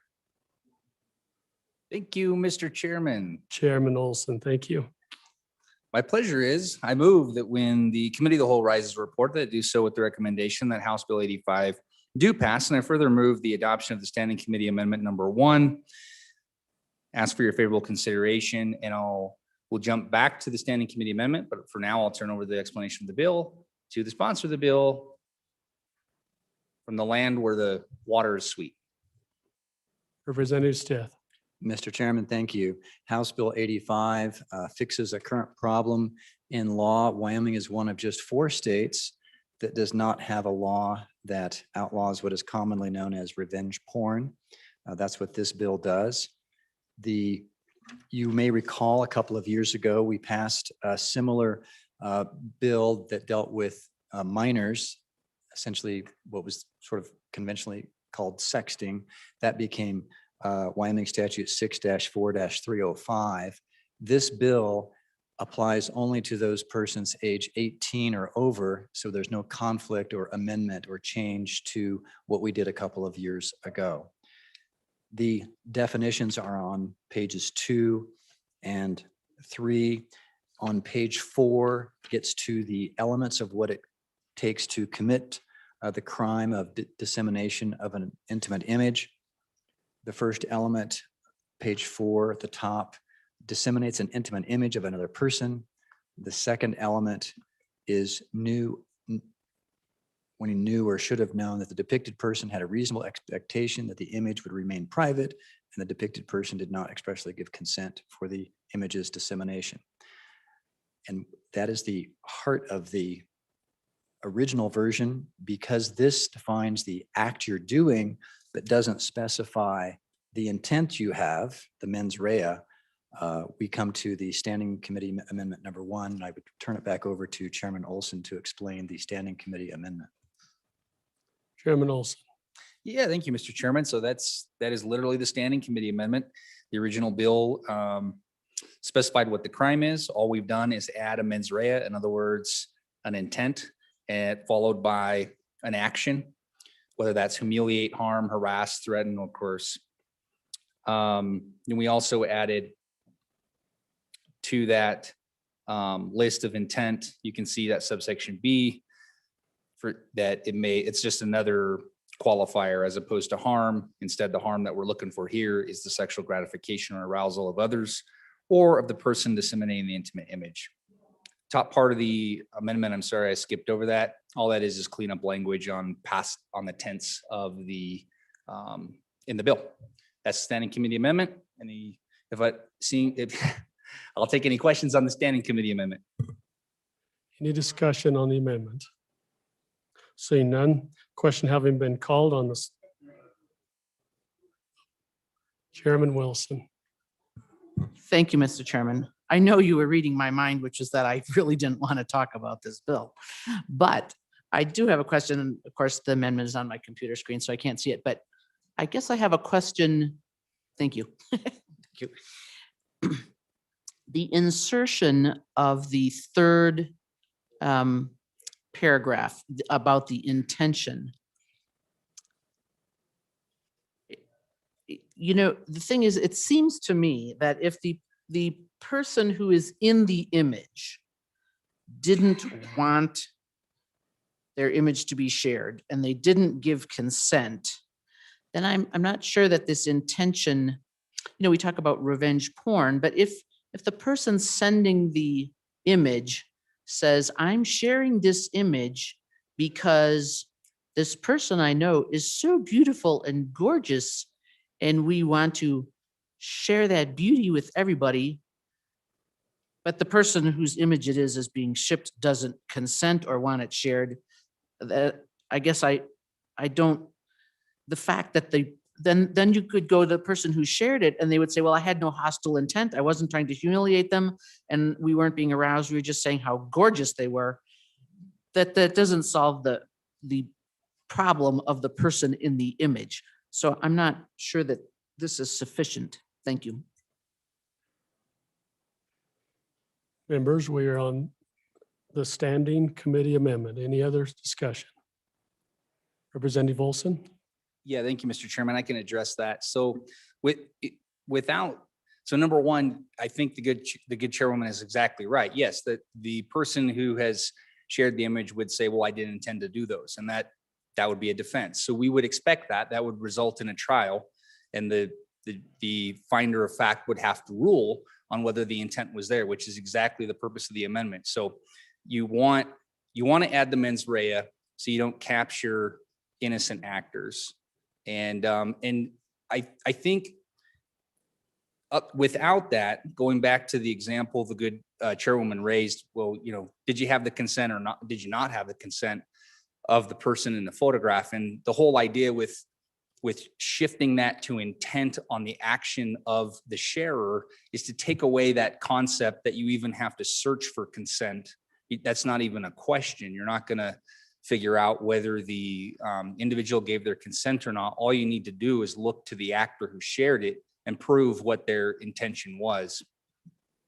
And then you don't have to put the victim, otherwise, what are you going to do in every trial? You got to put your victim up on the stand and then prove, did you give consent or did you not give consent? So think of it in the reverse. Now all you're doing is saying, what was the intent of this action? And so I think what it does is it makes it in my mind, you keep that conversation out, but the intent element, I should just back up and say this, the intent element would be common with criminal activity in our statutes. Minority Floor Leader Conley. Thank you, Mr. Chairman. And again, questions for the bringer of the bill. When we brought the sexting bill in 2017, the purpose of it in part was to address the reality that kids taking pictures of themselves and then sending them to each other were then in possession of and distributing child pornography. And that is a serious felony. And we were having kids that could be charged with, and actually in one case were, with doing that. And we honestly didn't want that to happen at all. So what we, again, the section of the statute right before this one is really about kids and that activity. And we wanted honestly to prevent them from being felons. This, on the other hand, which is more commonly referred to as revenge porn, I think, right? Is something different.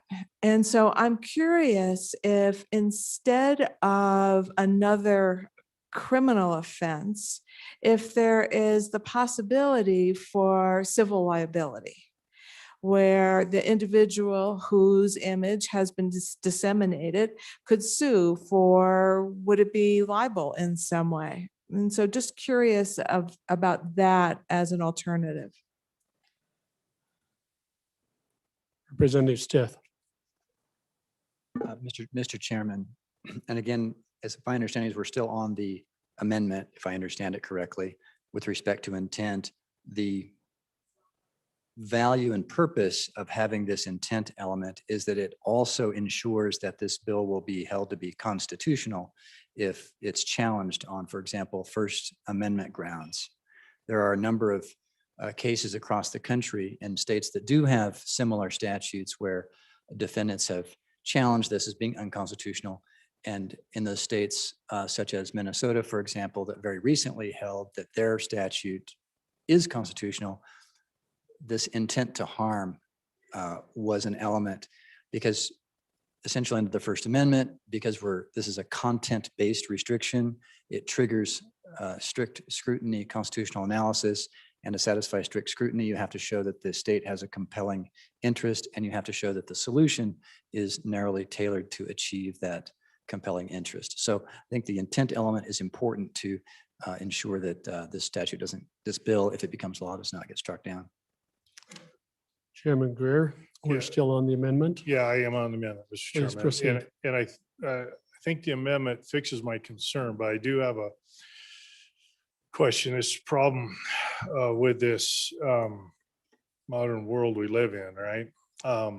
So photographs taken, and then it's shared, and then it's 2 or 3 people down the line who, and maybe it's an old boyfriend or an old girlfriend, it doesn't matter, and then they use that with this intent for malice.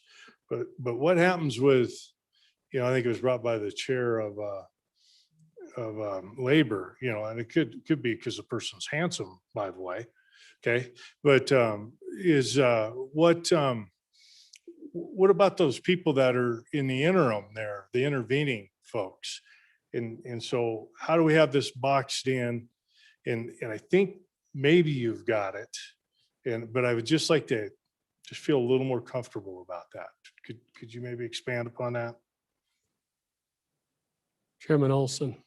Yeah, thank you, Mr. Chairman. Actually, good question as we start to bring in the other actors, because maybe I should have explained this.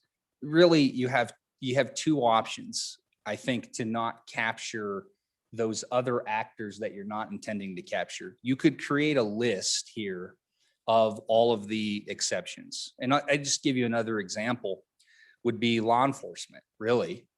So law enforcement is going to go, they're going to collect the evidence, they now have the image, and they forward it to the prosecutor. Without this amendment, a law enforcement officer could absolutely be charged with this crime. Prosecutor, same scenario. Prosecutor moves it around throughout the office without the intent element. All it requires is the dissemination of the image. So those are actors you don't want to capture. going back to the good chairman of minerals question, same thing. You've got these actors in between. So those aren't necessarily the actors you're looking for that you want to capture under the criminal liability. And again, that's why you have the intent. So I wrestled with this when the bill first came to the committee, because originally I thought in my mind, let's create these exceptions for law enforcement. Let's create the exceptions for prosecution. And then, you know, as we grew the conversation, we realized, well, there's a lot more third-party actors that can be captured here. And so this, I think, is the solution without having to list everything out, is to require that intent. Hopefully that helps with that question. Thank you, Mr. Chairman. Any other discussion? Okay, question having been called on the standing committee amendment number 1. All those in favor say aye. Opposed, no. The standing committee amendment number 1 has been adopted. We're back on the bill. Any discussion on the bill? Representative Provenza.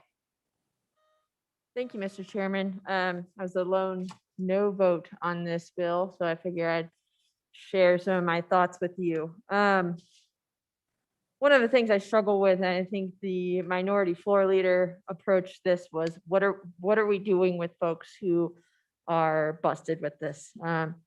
We're asking the criminal justice system to again handle our societal problem of how we value or don't value women primarily. Criminalization, while convenient, makes offenders worse off than we found them oftentimes. So we need meaningful remedies for survivors and for the people who have committed these crimes. So that was one thing I grappled with, and I also had concerns about First Amendment, which I think our amendment took care of, fortunately.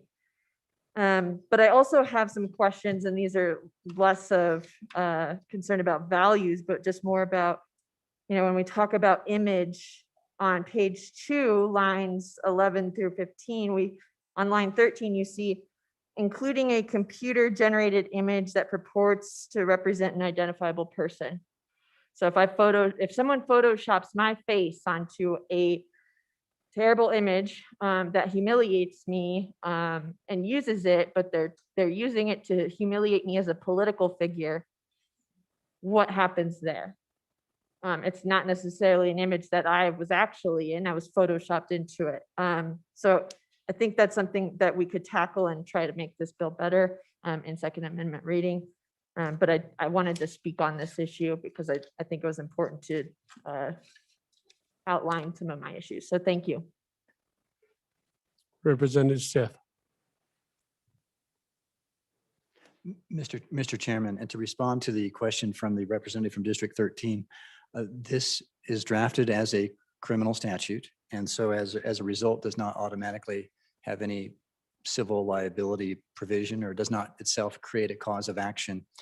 In other states, in the case where the person is the owner of the image, they have sued for copyright infringement. You could of course create a civil cause of action. In my view, that would be appropriate potentially for a separate bill on a different occasion. I think keeping the criminal bills that deal with criminal liability as a single bill is cleaner and makes more sense. But I think the representative is correct that this does not of itself create civil liability.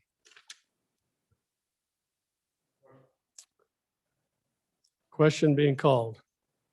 All those in favor of Chairman Olson's motion that when the committee of the whole rises to report it, do so with the recommendation that bill number 85 do pass. All those in favor say aye. Those opposed, no. House Bill 85 has passed the committee of the whole. Nice job. You 12 bills. You really did well. Thank you very much, committee. That was wonderful. Majority floor leaders. Mr. Chairman, thank you. Mr. Chairman, I move that the committee of the whole rise and report. You've heard the motion. All those in favor say aye.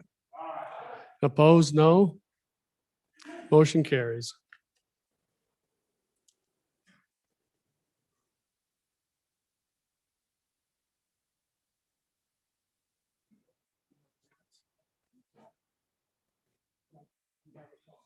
The reading clerk will read the committee of the whole report.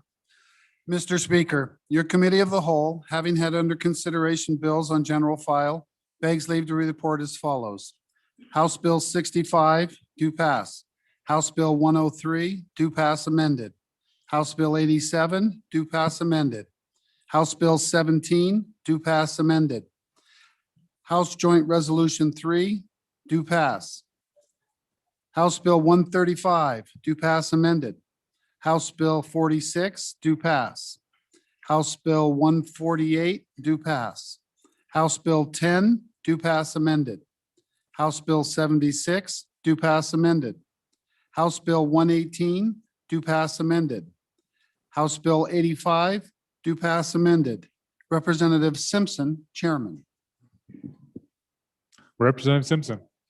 Mr. Speaker, I move the adoption of the committee of the whole report. Members, you've heard the motion to adopt the committee of the whole report. All those in favor say aye.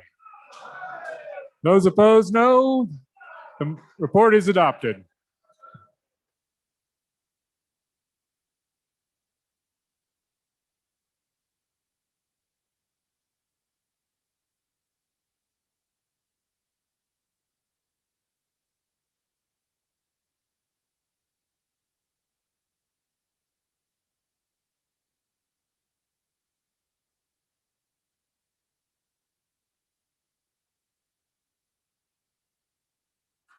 Well done.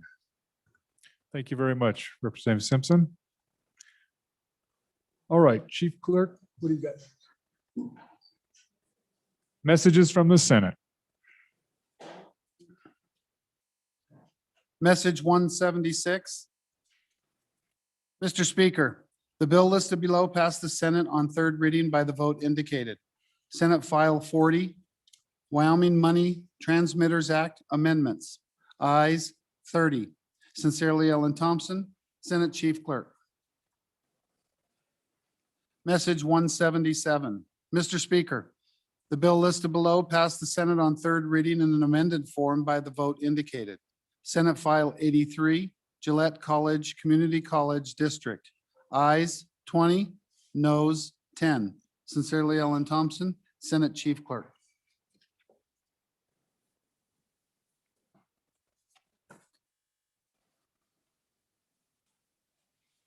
Let's see, next would be standing committee reports.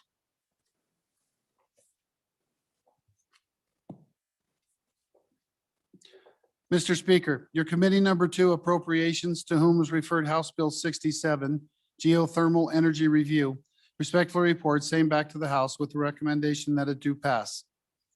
Ayes, Representatives Kinner, Larson Lloyd, Nicholas, Schwartz, Simpson, Stith, Walters. Representative Nicholas, Chairman. Mr. Speaker, your committee number 2 appropriations, to whom was referred Senate File 56 engrossed, Wyoming Gaming Commission modifications and corrections, respectfully report same back to the House with the recommendation that it do pass with the following amendments. Ayes, Representatives Kinner, Nicholas, Schwartz, Stith, Walters. Noes, Representatives Larson Lloyd, Simpson. Representative Nicholas, Chairman. Mr. Speaker, your committee number 3 revenue, to whom was referred House Bill 180, property tax deferrals, respectfully report same back to the House with the recommendation that it do pass. Ayes, Representatives Gray, Hallinan, Harshman, Henderson, Roscoe, Sweeney, Yin. Noes, Representatives Baker, Jennings. Representative Harshman, Chairman.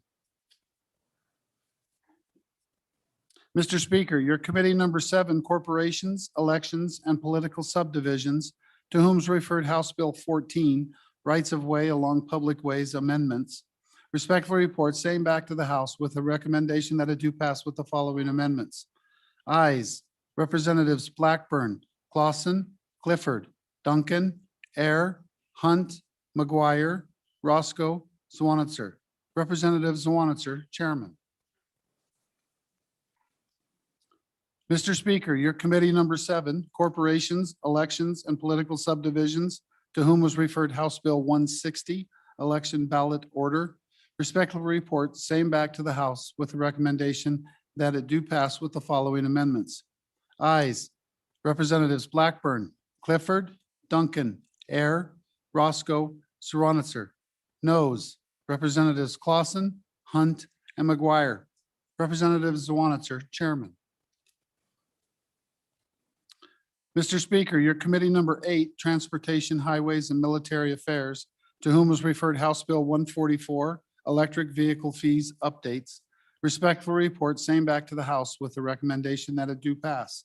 Ayes, Representatives Baker, Brown, Burkhart, Burt, Henderson, McGuire, Obermueller, O'Hearn, Stivar. Representative Burkhart, Chairman. Thank you, Reading Clerk. Members, so I'm just going to do 2 introductions tonight, and one was an oversight from this morning that I didn't get in the introductions, and the second one was a noticing issue that came up, and so we're just going to send both of those bills out. So with that, we're at that order of bills on our first introduction of bills. The first bill for our consideration is House Bill 56. House Bill 56, sponsored by Representative Larson Dan. First reading of the bill. Public Health Orders 2. House Bill 56 is referred to Committee number 7, Corporations. The next bill for our consideration is House Bill 199.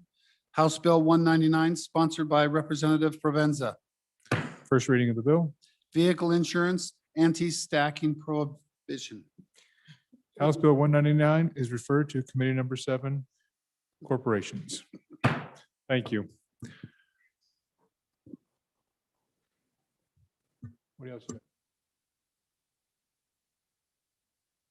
Mr. Majority or Leader?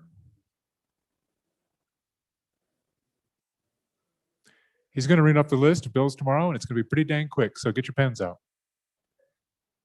Mr. Majority Floor Leader. Mr. Speaker, I move that the House adjourn until 10 a.m. tomorrow, the 5th day of March, 2021. Committee announcements. Chairman Nicholas. Thank you, Mr. Speaker.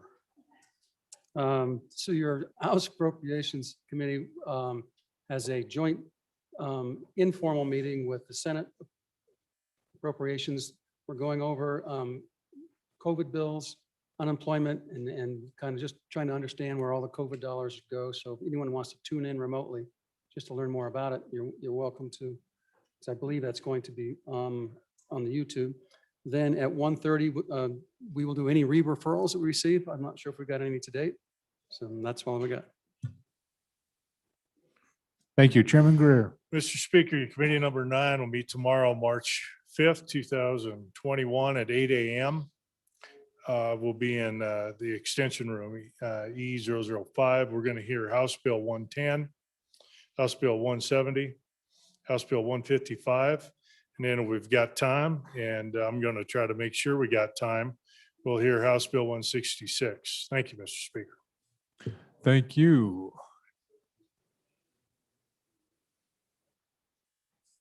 Chairman Paxton. Thank you, Mr. Speaker. Your committee number 4, Education, will meet tomorrow upon noon recess in E3 to consider 2 bills, House Bill 173, School Finance Funding, it's a substitute bill, and House Bill 63, Early Childhood Education. Chairman Wilson. Thank you, Mr. Speaker. Your committee number 10, Labor, Health, and Social Services, will meet tomorrow morning at 8 o'clock in Extension Room 3 to consider 1 bill, House Bill 109, Local Health Officers Education Requirements. Would you go back to that mic? Oh, Chairman Zwanitzer's there. Go ahead and key that mic, please, and begin speaking to me. And then Chairman Wilson's going to sit in her seat because we've got a glare on that back one. We're trying to figure out where it is. Nope. So Chairman my- Wilson, would you go sit down while Chairman Zwanich are speaking? Well, thank you, Mr. Speaker. Your committee number 7, corporations, will meet tomorrow upon noon recess to hear the following perhaps 5 bills. We're going to start with House Bill 96, treatment of animals, then House Bill 119, investigation of auto insurance claims, House Bill 79, subdivisions, House Bill 199, vehicle insurance, and House Bill 163, federal congressional elections. Chairman Wilson, would you move a foot to your left and stop? No, just stand right in front of your manila folder, right in front of your manila. I need to speak, right? So the microphone is on me. Go ahead, a little more, Chairman Zwanich. I can pull out my auctioneering voice, Mr. Speaker, if you'd like me to sell something in the room. There is still a blue, Go that way. Chairman Wilson, move that Y while he's talking. and I'm gonna sell this phone to anybody in the audience who wants to buy it for $20 and $20, $20, $20 and $20, $20, $10. I think the blue thing went away. We've solved it. Thank you very much, Chairman Wilson. Stand there for the rest of the session. All right, thank you very much. Sorry, I've had a lot of complaints about where that blue lights and we haven't come to it until we just solved it. Thank you very much. Chairman Olson, thank you. All right. Your committee number 1, Judiciary, will meet tomorrow morning at 8 a.m. to consider House Bill 140, expungement for restoration of rights, House Bill 153, review of circuit court magistrate positions, House Bill 116, concealed carry residency requirements 2. And then your committee number 1, Judiciary, will meet again upon noon recess to hear the Justice Reinvestment in Wyoming CSG update. And that's in room E001, our usual place of abode. Thank you. Thank you very much. Representative Larson. Mr. Speaker, thank you. Just a reminder, Republican House caucus, let's be there about 5 to 6. We want to just get started as quick as we can down in the auditorium down by the garage. Thank you very much. Majority Floor Leader Summers. Mr. Speaker, thank you. And so I'm going to give you guys a committee of the whole list. And just one thing to note tomorrow. So tomorrow's Friday. I'm going to try to get done by 4:30 so people can be on the road that want to be on the road. And so I'm going to give you this list, but one of these bills is state CapCon. And it will come up. If we start to drag on the first 2 or 3, I will pull it up so we can get it debated tomorrow for sure. And so the list will be 73, 102, 101, 104, 33, 121, 133, 67, 150, and 160, 14, and 179. We will not get all of those done. And like I said, 121 is the CapCon bill. And so I will pull it up as need be to make sure it's heard, and probably 133 will follow it. Bye. Anything else for the good of the order? Any further announcements? Seeing none? You heard the Majority Floor Leader's motion that we adjourn until 10 a.m. Thursday, March 5th, which will be our 14th day of the session. All those in favor, please say aye. Those opposed, no. Motion carries. We are adjourned until 10 a.m. March 5th. Good work, 60.